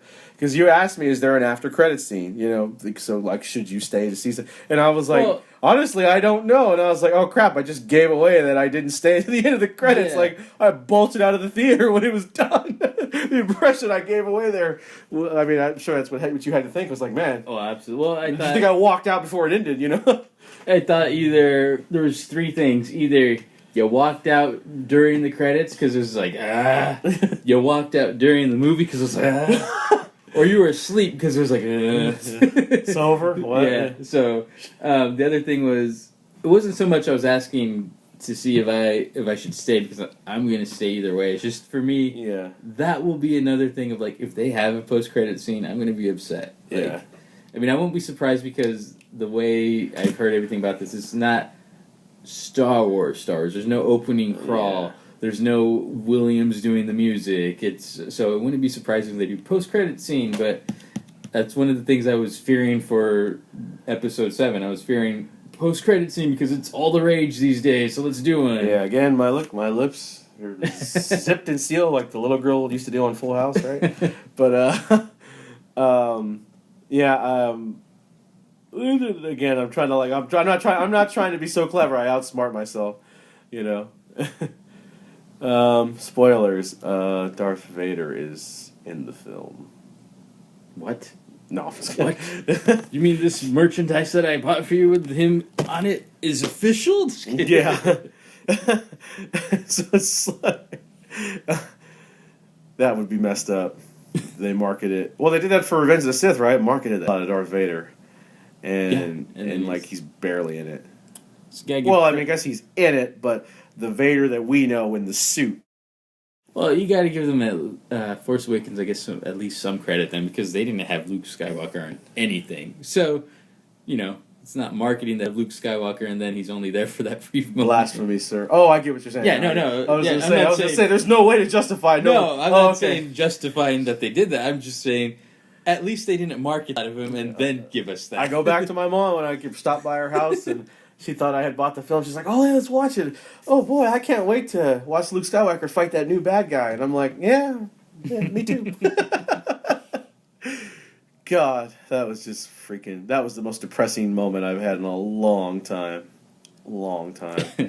Okay, so the spoilers on Rogue One here. Let me run down a couple of non-spoilers. Okay, I got that recorded. Good, because I actually lost my thought in the middle of that. Again, I'm trying to be so careful, because I had a couple of jokes, but I just want to make sure it was like running through in my head like, all right, make sure. Okay. So, Rogue One. Hey, Scrapsta, you want to buy some Rogue One pops? You want to buy some pop vinyls, Rogue One characters? I mean, not entirely. Does that explain everything? Did I give it away? No. I mean, this is great, man. This is really great. I got Darth Vader. This is the one you've spoken so the pop you've spoken so highly of, right? Yes, this is him. I've heard so much about the pop. Brand new one, a brand new Vader head sculpt. Perfect. A wide pop head, but very detailed as far as his perfect condition. And look at this. Look at this thing right here, ladies and gentlemen. My goodness. Yeah, this.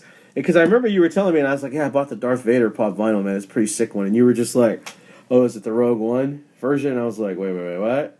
First, I was mad, like they did that crap again. I gotta go get another one. Blah, blah, blah. Right. But then I was like, "Man, I gotta find it." And there was one, and I was at Walmart. And I got everyone. I guess it was off in the corner, and I thought, "Oh, I think I have that." So yeah, I left it there. I bought every other one from Walmart. There were people who were walking by, like buying all the pops, huh? And it's like, well, I mean. You want one, you can have one. They weren't even going to buy them, but they were mad that I was buying like every one of them. Because I got my boy, man. My boy, I just like Kylo Ren, I decided to go down with my boy. Whoa, that sounds horrible. Yeah, it did. Well, I mean, not horrible, but it sounded different. Or Oh, yeah, it sounded different, all right. Yeah. Whew. Wait till you see that scene in Rogue One. No. What?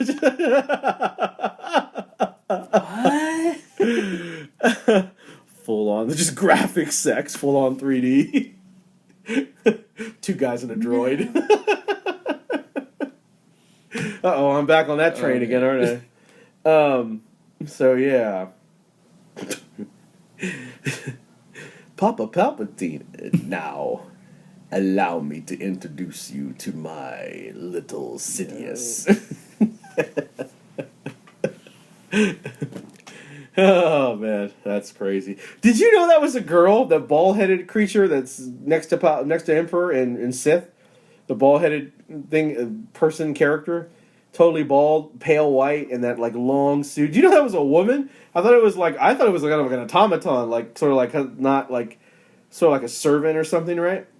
And then other people were like, "Oh, I thought it was a man. I didn't know. I did that was a woman." That's one of the women. It's theorized Palpatine has had an affair with.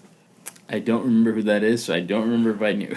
And you're like, and I would not want to remember that picturing those two together in my head if I did know that. That's right. Because the child they would produce would be one fugly.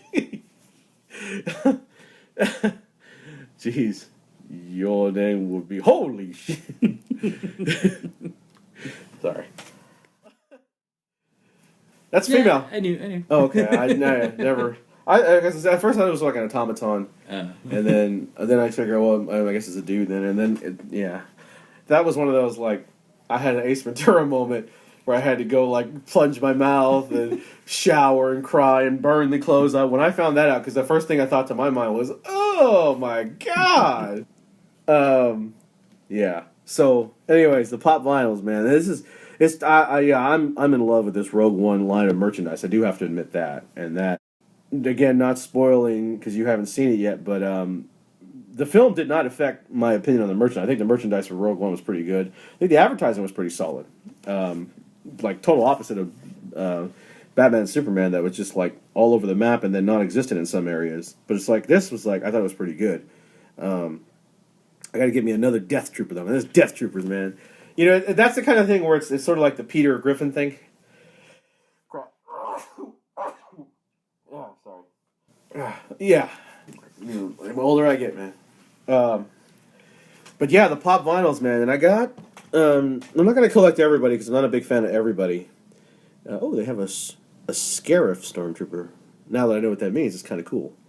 Yeah, I'm big on the Imperial. I just think the look of the Imperial Death Troopers is solid. I just think it is. I mean, the sculpture of the pop vinyl, sculpture is pretty amazing. You know, for the Death Troopers, it's crazy, and that's sort of the same thing with this Vader, like the helmet and stuff like you're saying. I see what you mean. The detail is excellent. Yeah, that's when you told me you got one. I was like, the Rogue One one. You're a what? Yeah, I was like, because I know the other one. I mean, that's cool and all, but the detail on the Rogue One one, that's where, because the one that you got it has a lightsaber on it. I'm not. It's not in front of me right now. So the one you have has a lightsaber. Yeah. I think this one. That's what it was. It was a straight lightsaber. Yeah, solid. That's what you told me. Straight. So I was straight lightsaber, no bend to it. So yeah. You had to get it. I mean, I was like, well, yeah, you have to get that because that's like rare. Yeah, because the freaking Deathstroke one that we see at that comic shop, man. Yeah. The freaking thing is bent like a circle. Looks like he's got freaking Xena's. Somebody bought it too. Oh man, poor sucker. Yeah, that thing. Look, Xena's little circle thing that she used to throw. That's what it looked like. It was so bent. It came all the way around on itself. But yeah, I was just like, when I saw this one, first time I saw it, I was just like kind of blown away by the detail on his mask. I was just like, wow. And then that's another thing is... I got my boy, though. Oh, no, sorry, what's that? Oh, I was going to say, that's the other thing is, like we were talking about before with these things of how advanced they've gotten since then. Like all the details in that thing. Yeah, I've gone back and looked at some of the original ones. Like, I went back and I wanted to buy, I think, something from The Dark Knight. And it wasn't Batman. Oh, it was the Joker, I think.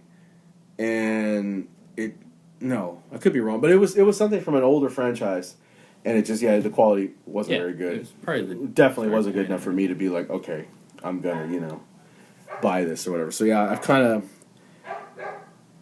of gotten off of that, and then with what is it? Street Fighter. Some of the Street Fighter ones, those are so. There's a downside though. The Street Fighter ones that I saw were so detailed, like Cammy. As funny as her outfit is, right? But it's so detailed that there's so many blemishes that can occur. Yeah. And so, like, Cammy and Chun-Li, I left behind because they're so beautiful, but because there's so much detail, it opens itself up to having big blotches and big holes and stuff. And I know this because I'm pretty sure we usually go to the same place looking for the pops. So I left Cammy there because it was like... It's probably the same one I left. Yeah, it was probably like... no, and then I think the Chun-Li one was decent, and then the box was wrecked, man. It was wrecked. Well, I'm sorry I left you with that one, but the Chun-Li one I got. I was like, yes, this Chun-Li's good. I'll take it. Yeah, I mean, so it's a bit, again, going back to the whole hunt of everything for these things. I did get a Blanca, though, and Blanca was pretty ace. I still need to get that guy. Yeah, but at the Walmart, man, I got my boy, man, Rogue One. Again, like I said, I could never gender swap because, boy, I can't pick him, man. I'm all over Kylo Ren. This guy's going to be the greatest kid. Like we talked about it, man. He's sort of... They don't quite do Kylo Ren great justice. Maybe he'll recover, but there's a lot of flaws to how they handle his character, man. And they can recover. It's not irredeemable. It's just like... Yeah. We'll see how they go to make sure, okay, it worked out then. But well, again, I won't spoil my after opinion or anything because you haven't seen Rogue One yet. But beforehand, going into it, I was obsessed with my boy, man. Director Krennic, that outfit, the long cape or whatever he's got on, right? The jacket, and just those early trailers where it's like, it was that, was it from The Simpsons or was it Family Guy when they were like... Simpsons. Yeah, when it's just You the know guy that that guy's just... gonna... Yeah. He just stands there and it's going to be so epic. That's what it was. We're like falling in love with the character for the sake of it. And it's kind of, again, the kind of classic Star Wars thing, right? The fact that you just, Happy with Captain Phasma for everyone. Yeah, exactly. Yeah, so exactly. But for me, it was Krennic. It was Krennic, yeah. Like you spoiled something. Yeah, it was Krennic. It was Krennic, though. And that boy was just like standing there. I was like, it's my boy, man. And so, yeah, you're going to know. The film will answer. I won't spoil it for you, but so you're going to have a reaction afterwards where you're going to be like, I have everything with this guy on it, or you... Okay. Well, you can cut it out and redo it. So, yeah, guys, I got my boy, man. I got it. You're gonna come out of it and you're gonna have your answer by the time the film's over. You're gonna know, oh man, every time I see Krennic anyway, I gotta get the old boy JT, man. Gotta get him his stuff, man. That's his boy, man. Top dog, on the Boba Fett level. Or you're gonna be like, you just can't pick him, man. Just can't pick him. Can't pick him for nothing. So it's just like, that's why I'm still not married. Without any spoilers or giving me any spoilers, I kind of already have an idea of how he is because where is he in the series? Yeah. So I'm kind of like, okay, everyone here, I don't know. Well, and again, now it's like, that's why I'm walking this line. I'm trying not to spoil it, but by not spoiling it, you kind of give away certain things. Yeah. So I'm letting you know I've been injecting you purposely with a few things to keep you level. I'll tell you, man, they don't go as... Again, they didn't do this film with no effort. You give them that. There's a lot of effort they put into it. So it's not like they went into this and like... Kind of like how you just said, they're a lot more clever and creative with how they do things. But again, how you react to it? Like, I reacted to it differently. Like, some of it was thumbs up, some of it was thumbs down, some of it was I don't know. So that's like, are you going to go in there and you're going to say, you know what, I just can't buy that, I can't accept that, that's too clever, or this is, or because that's what they have to do with a film like this, right? You have to set up, like the character Mon Mothma, right? Just to even see her.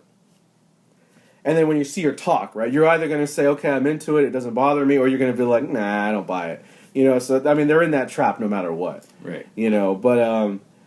But yeah, it's, with Krennic, it's a little bit, probably different than what you're thinking, but whether you think it's good or bad, you're going to have your answer, though. I'm trying to build some anticipation in you to go see this thing, I expect to be up till 1 o'clock in the morning, but you texted me all kinds of stuff. No, one way or the other, right? I got an announcement for you, though. I made a motion to you right now, and you thought I signaled you something different. It wasn't what you were thinking. I have a new pop I have to hunt for. I must have it. I want it. And her. Do tell. I do want her. Well, that sounded bad, but I mean, I wouldn't say no. I'm like the guy that, like, when he tells his best friend, I'm going out with that chick, and they're just like, her?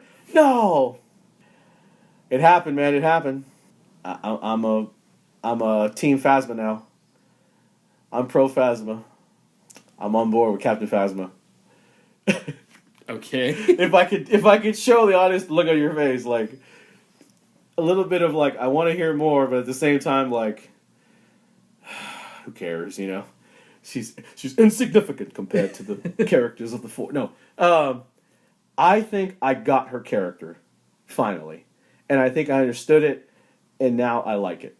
Because before, it was just kind of like, they did that, and oh my god, and then they went that way with it, and, she is meant to be that way. She was meant to be the doormat.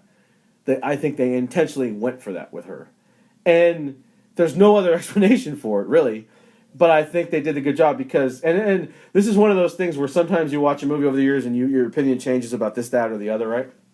So I'm watching Force Awakens that I had recorded, over the last holiday, and what really got me was, maybe it's because I didn't hear it in the theater. I don't remember if I heard it the first time or not in the theater, but when she's walking, and I went to laugh, like, oh, here comes this dumb scene, everything ran through my mind. The way she walks down the hall, she's walking like she's got a purpose, and in the trailer they had it slow motion, and the music was da-dun, da-dun, da-dun, right? And she's walking like such a bad son of a gun, and all this talk, she's the new Boba Fett and all this stuff.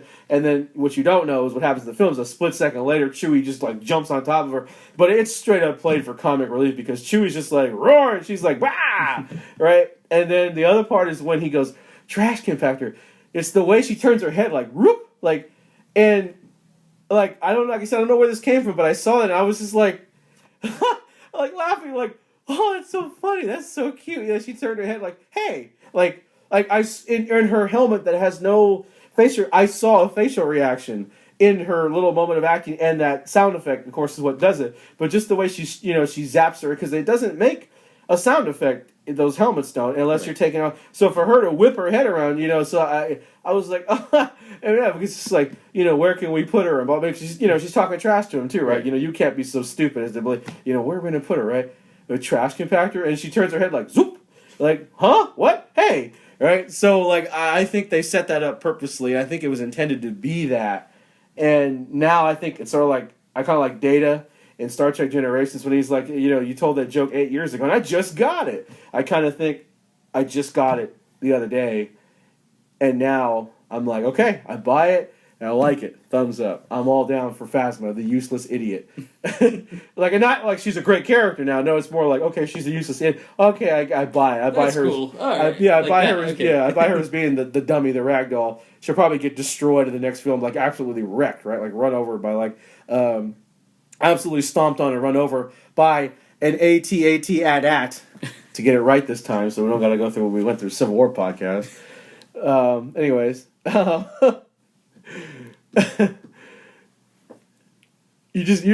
can't judge your reaction. Yeah, because I was to say, I'm pretty sure that's not what's going to happen. I'm pretty sure everyone all like complaining. They're going to go 180 on that. And Yeah. make her like destroy everybody, and then it's going to be like, what was The Force Awakens about? Yeah, there's no explanation for the fact that she let the shields down.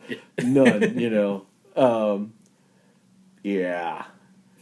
And, yeah. But I just thought that was funny. Yeah, I flipped 180. I gotta get the Phasma pop now. And I like how the pop, though... You didn't have the...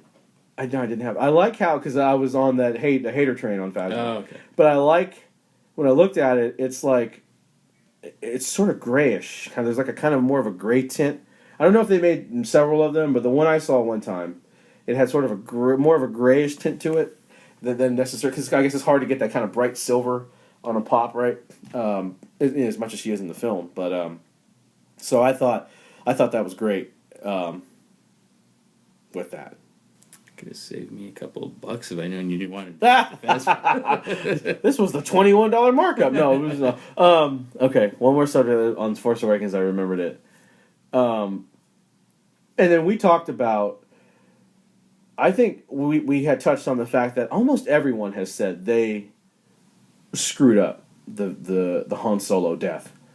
Because it caused us to, kind of argue against these guys that would say things like, there was a couple of scenes in Batman versus Superman that were not done well, and because of that, I just zoned out of the film and I can't accept it's a terrible film. And yet, in Force Awakens, they would say things. The same type of people, right, in that same kind of wannabe critic, mode and stuff. They would say that, look, it's not a good scene. They blew it. They ruined the scene, the Han Solo death. They didn't do it the right way. Still the greatest film that's ever been made, a 10 out of 10, the greatest film ever, I've ever seen in the theater. And you're like, how do you square that? Right. But I do think I finally get what they were going for.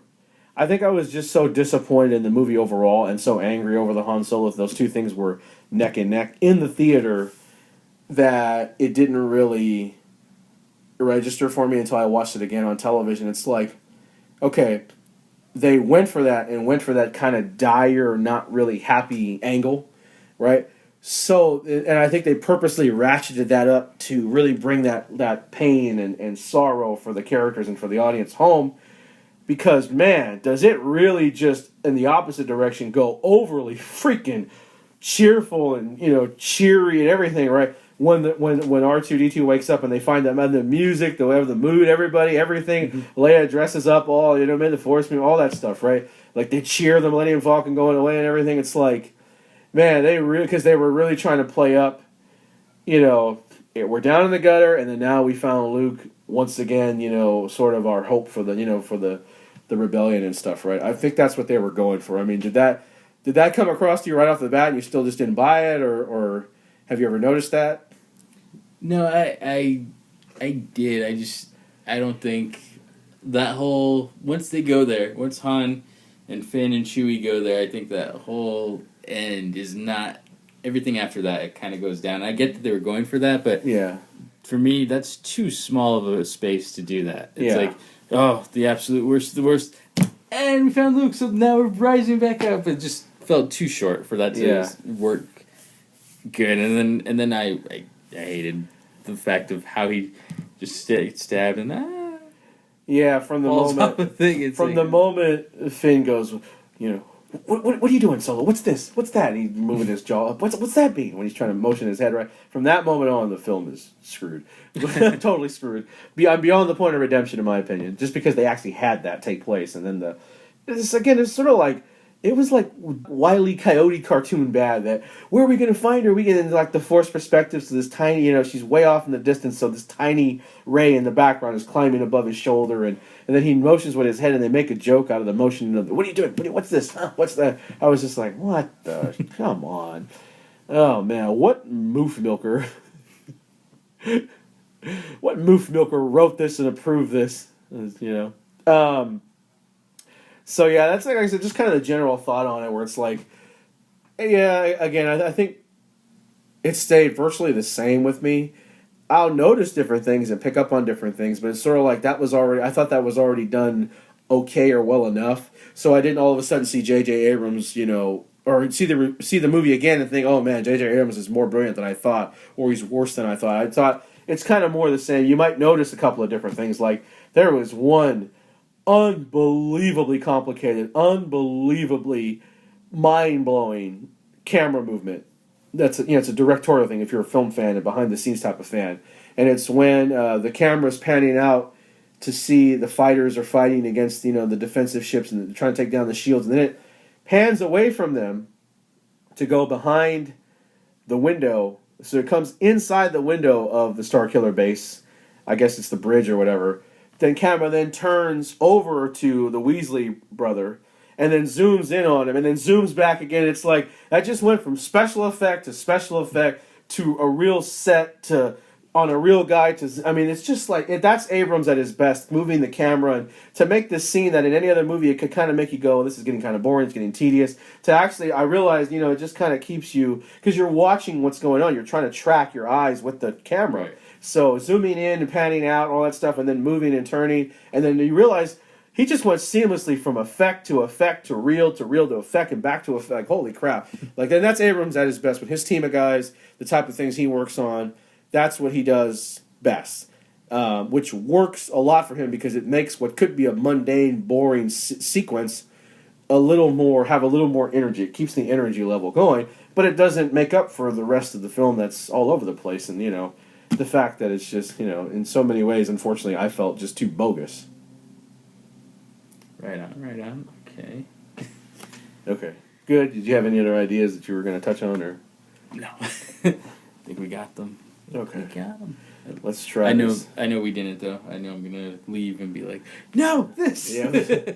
I know, same thing.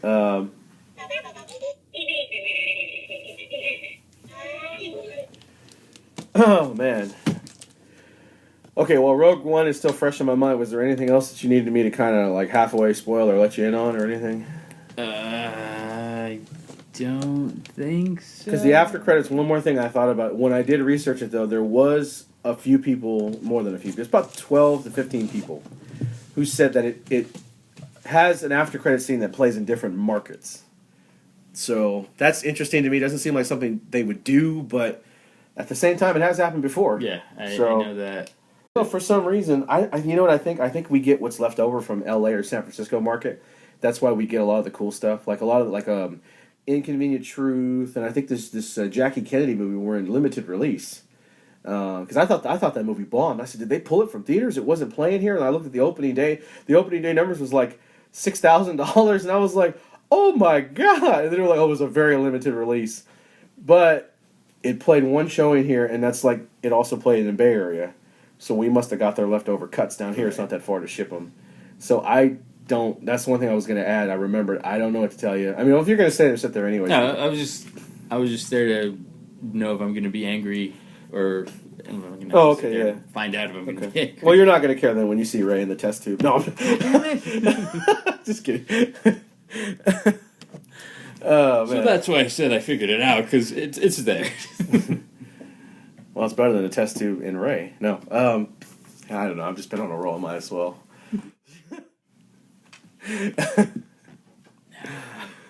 Oh man. Yeah, I was thinking about it. That's so dumb. Why is she? It shouldn't have been her eating bread. They wanted to do that cool sequence. Yeah, it should have been her. It should have been her studying, showing that she's obsessed with studying how to fly, or maybe she's got some kind of graphic or something, right? Something, not just, hey, I put on a helmet. I put on a discarded helmet, which made me think, man, she's been scavenging for this war. There was probably a dead body that was attached. She's wearing some dead guy's helmet. That's right. Probably. She probably pulled his bones out of there and just like, this is mine. I'm like, ugh. That's right. Yeah, there's just... I'm not going to lie, I'm getting a little bit after Rogue One, though, just because in general, not because of the movie one way or the other, but in general, I am starting to get a little fatigued with so much Star Wars, because you're starting to realize, you start thinking about things you never thought of the Star Wars universe, and you're like, I don't want to think about that with Star Wars. And it's like you said, it's part of the drawback. It's inevitable. You just inevitably think of, man, how much freaking tail did James Bond plow through in all his 50 years, right? And the women that got killed and the women he mistreated and stuff. It's like, it's kind of not, I mean, like, he freaking pussy galore, right? And it's played like a Disney film, like the music is all like, it's like they're making light of because he forced rapes her, because in the book, her so that she can learn that she actually likes men and has fallen in love for him, and that's why she turns in the original book. They avoided that heavily in the movie, but it's like, that's something you don't want to think about with Sean Connery and James Bond, And then, yeah, I mean, it's bad enough her name is Pussy Galore, I go on and on forever, and then it's like a TARDIS in there. Sorry, I couldn't resist. Oh, man. That is the greatest. That's great, man. Classic movie. My name is Pussy Galore. I must be dreaming. Okay, here's the problem. We're gonna have BB-8. Cue us up. No. I wasn't sure. That looked like it might be like a USB thing. I was USB. Man, I got to get the remote control one now. I wanted to check this one out, and it's kind of like the lightsaber thing, like the Star Wars one. Like that's the one I got tooken on, by the way, to finish that story. The Disney Store lightsabers. I didn't know they had a Luke green one. So I'm on eBay and I see. And I think the guy misled me, and I didn't realize it until it was too late. I think that's how the story broke down. I was out and about. That was my mistake. Never buy anything on your phone.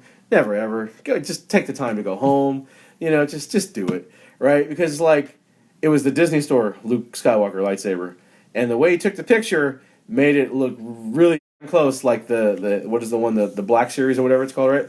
And he had the price up at, $180, right? And I was like, oh my God, it's so cheap. And I bought it, and I didn't check it until the Monday after. I totally forgot about it because I was out and about, and then it was, my God, and then it has elapsed the period where I could complain to eBay, and I was like, I paid $180 for a $30 lightsaber, and it's in pristine condition. It's pretty, don't get me wrong, it's pretty cool, and it's sort of like, I have this love-hate thing with it, because it's like, I want to take it out and play with it, but then I paid $180 for it, and I'm like, maybe I could swindle somebody else, or return the favor. I'm like, yeah, that's sort of, it's a standing embarrassment. I don't think they made a Disney Store Luke Skywalker lightsaber.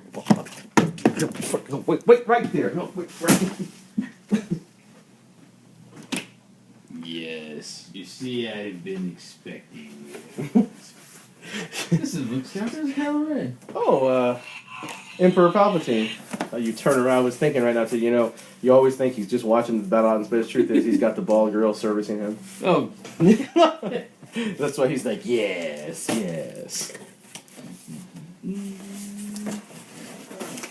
Yeah, that's not a Disney Store. So, is this the one, then, that you were talking about?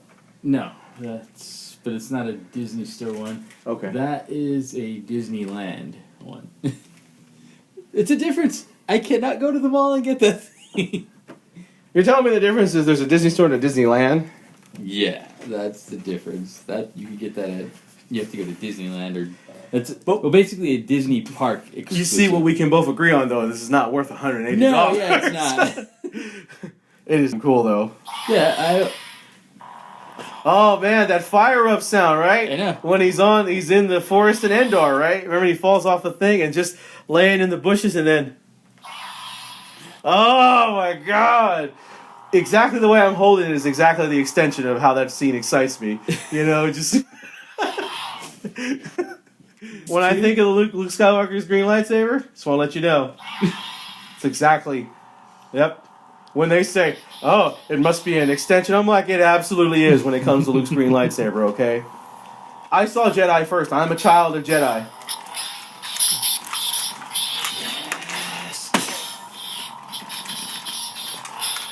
He's attempting you. Oh, did you hear that? not to pay $180. No, I know that, but I mean, like, it's just like, you know what I'm saying? I know. I tried. This is why I'm like, it's love. Now you understand why it's love-hate, right? Because it's like, I got taken on it, but I'm mad about it, but at the same time... Like, I was searching for that, like, on eBay and stuff. Now, here's the crappy thing. The price you paid for that is definitely not worth that price. But that's what you're going to be seeing. Because I don't think he did it to scam you. He did it because it's a Disneyland exclusive. Because, like, I was trying to get that thing, and it was, like, the cheapest I could find, it was $80. Yeah. And I had a friend who was going to Disneyland, so I was like, you know what? I'm just going to have him get it. Except he didn't have time to go to the store and get it, so I got nothing. Because I have this one for Kylo Ren. Uh-huh. This is the Disney Store Kylo Ren. Right.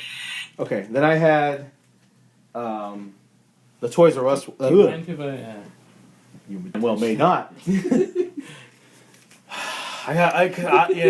The first one I ever had, the first lightsaber, first Star Wars toy I ever had was Luke Skywalker's green lightsaber from the Kenner series. Mm-hmm. And I got that's my Excalibur. It's all, the tip is all broken off and crap. I did get clean. Somebody bought it and stocked it, and I bought it clean in the box. I think 1995 Kenner green. So I have those two that are left in my collection. Oh God! Now we're just going Star Wars. I have a theory for you. You know where they say the Kyber crystal came for this one? There's a theory out there. I think it's connected to canon loosely, and they could go that way. Again, if they want to go that way, they could. That, because like, where did he get it? How did he find it? Kyber crystals are really rare.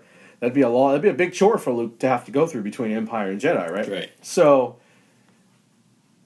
well, how did he's going back to Tatooine? Why was he on? Remember, because in that cutscene, he's building it in the cave, right? And as I understand, the cutscene is considered canon, even though it'll never be put in the film because you'll lose the big reveal of him catching it on the ship that they're on when they're about to be executed, and then being able to, on the ship.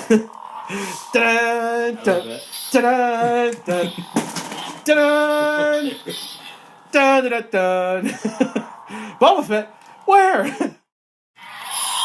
And then he turns it off and he jumps onto the other thing, and then he goes and fights back and forth with him. And then he turns it off again, and then gets on the actual ship, and then he's just like, Leia's already choked out Java, and he's just like, pointing at the deck.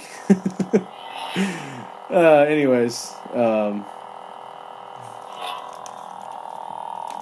I see you have constructed a new lightsaber. $180 you paid. Taken you were. No. So he's on Tatooine, and he goes back to Obi-Wan's hut. Just, this whole idea of the Force leftover. I think I heard this theory where he goes to Obi-Wan's hut, and Obi-Wan has Qui-Gon Jinn's lightsaber, and it's the Kyber. Oh my God. And it's not just because I love Qui-Gon and I want it to happen. So my second favorite lightsaber of all time, I rock that lightsaber. I talk like I used to carry it. I did carry it around in college. That lightsaber I used to rock around was the Qui-Gon Jinn lightsaber that came from Phantom Menace. That lightsaber was so clean. They've done re-releases where it's not Qui-Gon's anymore. It's sort of like a generic, same one, but they average that he's not on the box. Right, It's sort of a just like- generic. just a lightsaber. So I did buy one so I could save the other one and not wreck it. And I was playing with that. That lightsaber was so beautiful. But if he took Qui-Gon Jinn's Kyber crystal and you're getting the best of everything. It's Qui-Gon Jinn's green lightsaber, his Kyber crystal, right? The guy that set all this in motion, the guy that just believed in the Skywalker family to be the prophetic family, the guy that put it all together with the lightsaber that's built in a way that's meant to honor, in similarity, Obi-Wan's, because it has a similar design. He wanted to honor Obi-Wan, right? How epic would that be? I mean, just that's again a fanboy thing, but it would just be the freaking oh my god, that's so amazing. Yeah, that would be pretty cool, but it would never be acknowledged. To fight from Maul to Vader and the Emperor. Mm-hmm. And see, that would kind of go along with what I was saying about. I always thought that was the better lightsaber anyway. It's like, you shouldn't focus on the blue one, because this one has all the history there. I know, and I saw them out of order. I mean, I was telling somebody the other day that, I saw Jedi as a kid. It was just something that, my cousins put on TV and they played it. Mm-hmm. So that's how I came into it. I can't do anything about it. But I remember watching this film and, Leia in the bikini's nice and everything, but it's like, I was too young to really, it was just more like, she's half naked, right? And then, damn it. And then, to be like, all of a sudden, he's dressed all in black, and Luke was doing that same thing too. He's all in black, and he's mysterious, he's badass, man. So it's like Luke Skywalker, right? This guy in all black, and I wanted to go to school like that. I wanted to dress like Luke, right? And it's kind of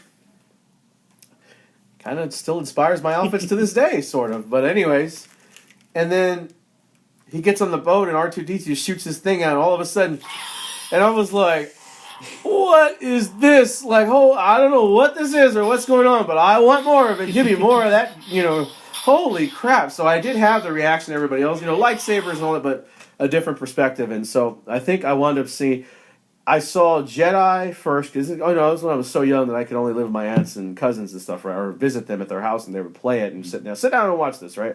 So I saw Jedi first, then I believe I saw the last half of Empire. No, I saw the battle.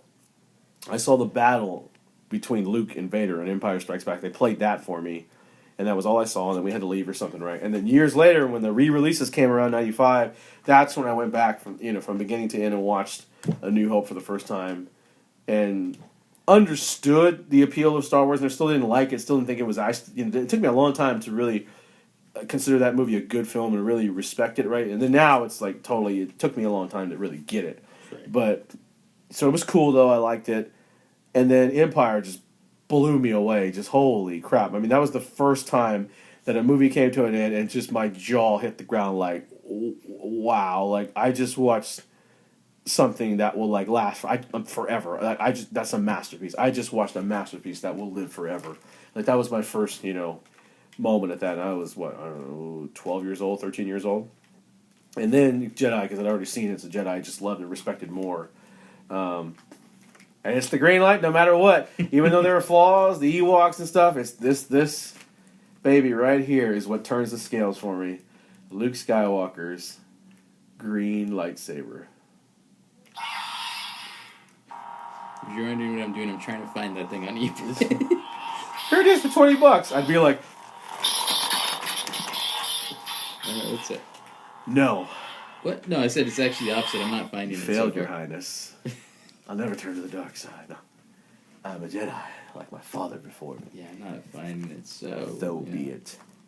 My favorite Palpatine line, the way he delivers it too. So be it. Jedi. Well, sir, I will let you hold it. You want to hold it? Oh my god. Here, you can hold it. Oh my god. It sounds so horrible on the recording. I don't care.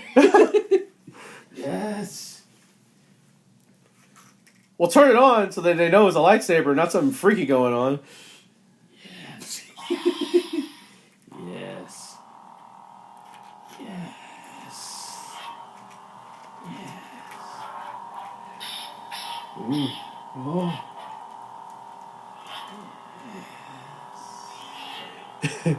And the button's in the right place. That's right.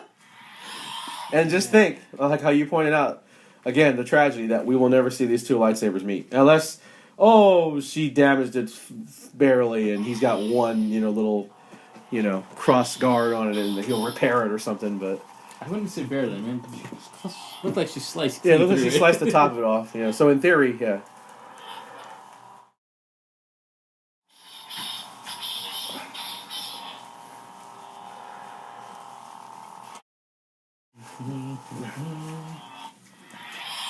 Yeah, but like I said, that was the thing. I'm always on that edge part, depending on what they do. Because for me, that's the image of Star Wars. Right there. Yep. That's it. Right there. Yeah, it's on the box. It's Luke with the green lightsaber lit. He's in the striking position on the Jabba the Hutt's little ship carrier, whatever it was. Yeah. Right before Leia's beautiful self was about to come up in the bikini and blow the ship away, and they were about to swing away, very similar to the first film, and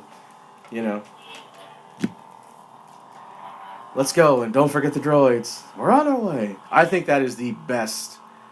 You're hard pressed to find a better opening sequence in the film. I think that's the best opening sequence in the film.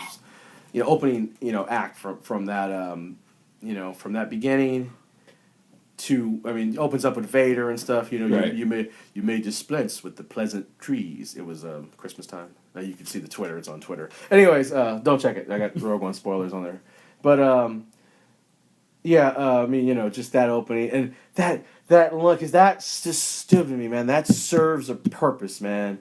When they're in there and he's just like, Vader and who he is and what he's done and all that stuff, right? And to have him say, the Emperor is not as forgiving as I. Holy. And the music drops, right? John Williams in his prime. Holy crap, man. But yeah, just that action sequence, the music. Same thing, the music, and then the Millennium Falcon and Luke's X-Wing right behind it. And, oh my God, hey kid, now I owe you one, right? And hurry, meet us back at the fleet. And, he's going to go off to see an old friend. I mean, my God. just... Yeah, they don't make them like that anymore, kids. I'm sorry, They'll never know. They'll never know what it's like. They just don't make them like that anymore. Nope. Oh, and there's the middleman. Let me just double check real quick that he didn't bash your rear end in.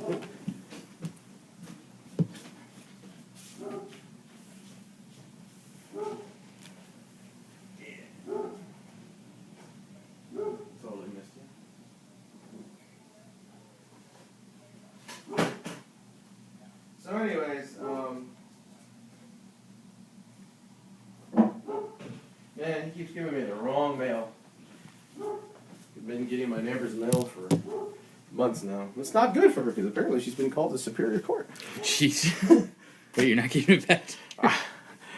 I don't know who it is, man. It's coming from like somewhere else around here. I don't know the address, man. It's like way off. Anyways, and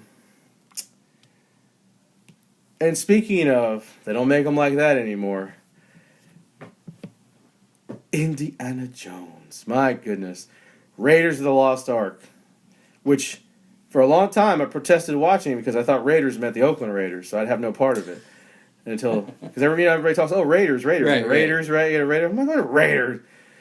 Please tell me this was pre-teens, though, when you refused to watch it because... Oh, yeah, I was like 4 years old. Okay, good. Because I remember watching the games and trying to make the connection. How does that logo fit up with this? Right. I had the VHS cover. I was like, where's the whip or something? Blah, blah, blah. Yeah. And then that's when my father explained to me. My father realized I must start learning this kid up or he's just going to be stupid and not know what Raiders means. And, yeah, man, they just don't make them like that. I don't think they could make them like that anymore. No. There was a 15-minute preview of Chris Nolan's new movie before Rogue One when I was in the IMAX. And don't... Thanks for letting me know. I'm going... Oh. I mean, is it like... Should I or shouldn't I? I didn't think you were going to care at all, any way or the other. No. I'm fine with that. I mean, because usually when we go to these things, I want to get to the movie, and I kind of get tired of sitting through previews. Oh, it's a load of previews. So that's what I'm saying. It's a load of previews plus 15-minute preview. Yeah, you know how like they did with the Dark Knight, I Am Legend stuff, right? Yeah. So I'm just saying. I'm literally thanking you for letting me know because I'm probably going to show up a little later than planned now because it's like okay, well, yeah. Again, I can't spoil anything. So if I were you, I can't spoil it. Nah, I'll let you make your own choices in life, man. You go your own way. I'm No. only concerned. About I the let spoiling you of the hold movie. Luke Skywalker's green lightsaber from the Disneyland exclusive that cannot be found anywhere online based on your cell phone. I've done my part for humanity. I'm like Captain Kirk in Star Trek 6, right? Says, we've done our part for king and country, right? That's exactly what I have done, sir. I was just trying to get out of that. No, but I was just gonna say that the film, without spoiling anything, man, it was sort of like Interstellar. We saw the preview for Interstellar when I went to watch Godzilla, and the audience was like, "What? What's that?" And I feel sad because it breaks my heart that Chris Nolan, his era is over and it's kind of coming to an end, And now that he's done with Batman and he's done Inception and stuff like that, audiences are kind of they're kind of moving away from him and his type of filmmaking. So that hurts because, man, I have a connection to Chris Nolan and I do like his filmmaking style. I understand it because Interstellar, I loved it, but I understand that it wasn't great enough to be a real commercial major success. And I don't think this new one's going to be either from what I've seen. It looks like just Chris Nolan they're letting me make them, so I'm going to make them the way I want to make them. But I will probably predict in the next couple of years, unless he gets picked to do Bond or Star Wars, or he comes back to DC for something, right? Then I think he's gonna end his little streak of them letting him do whatever he wants. They're gonna finally force their hand on him and say, look, you're not making it, or you're gonna put it in 3D and that type of thing. And he's gonna say, all right, I finally have to cave. I'm no longer the invincible Chris Nolan. Right. But that has to do with the fact that the audiences have changed. Like I said, Raiders of the Lost Ark probably wouldn't play all that well these days. You'd probably have people saying it's boring and confusing, and somebody would say something, they would legitimately and honestly be telling the truth when they say something stupid like, do I have to read the Bible, before I watch this movie to know what's going on? I mean, it's that bad. Yeah, it's true. That's how it's gone today. They don't make them like they used to. I don't like the way I pronounce bad. I sound like I was the Joker. Rachel, bad.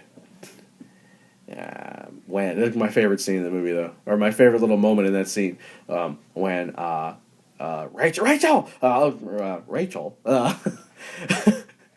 such a dick. She's such a dick in that movie, the Joker, just such a freaking an evil troll, just trolling the hell out of Harvey Dent. Schemer is like, you were a schemer. Look where that got you. All right, are we good to go with this? You good? You feeling comfortable again? Comfortable with it? Back to Indiana? I don't know. What? Oh, because I'm getting close to that 12 o'clock mark. Yeah. No, it's not. Oh, yeah. Well, it won't take that long. Okay. So let's try this for a second here. Hang on, let me set this up.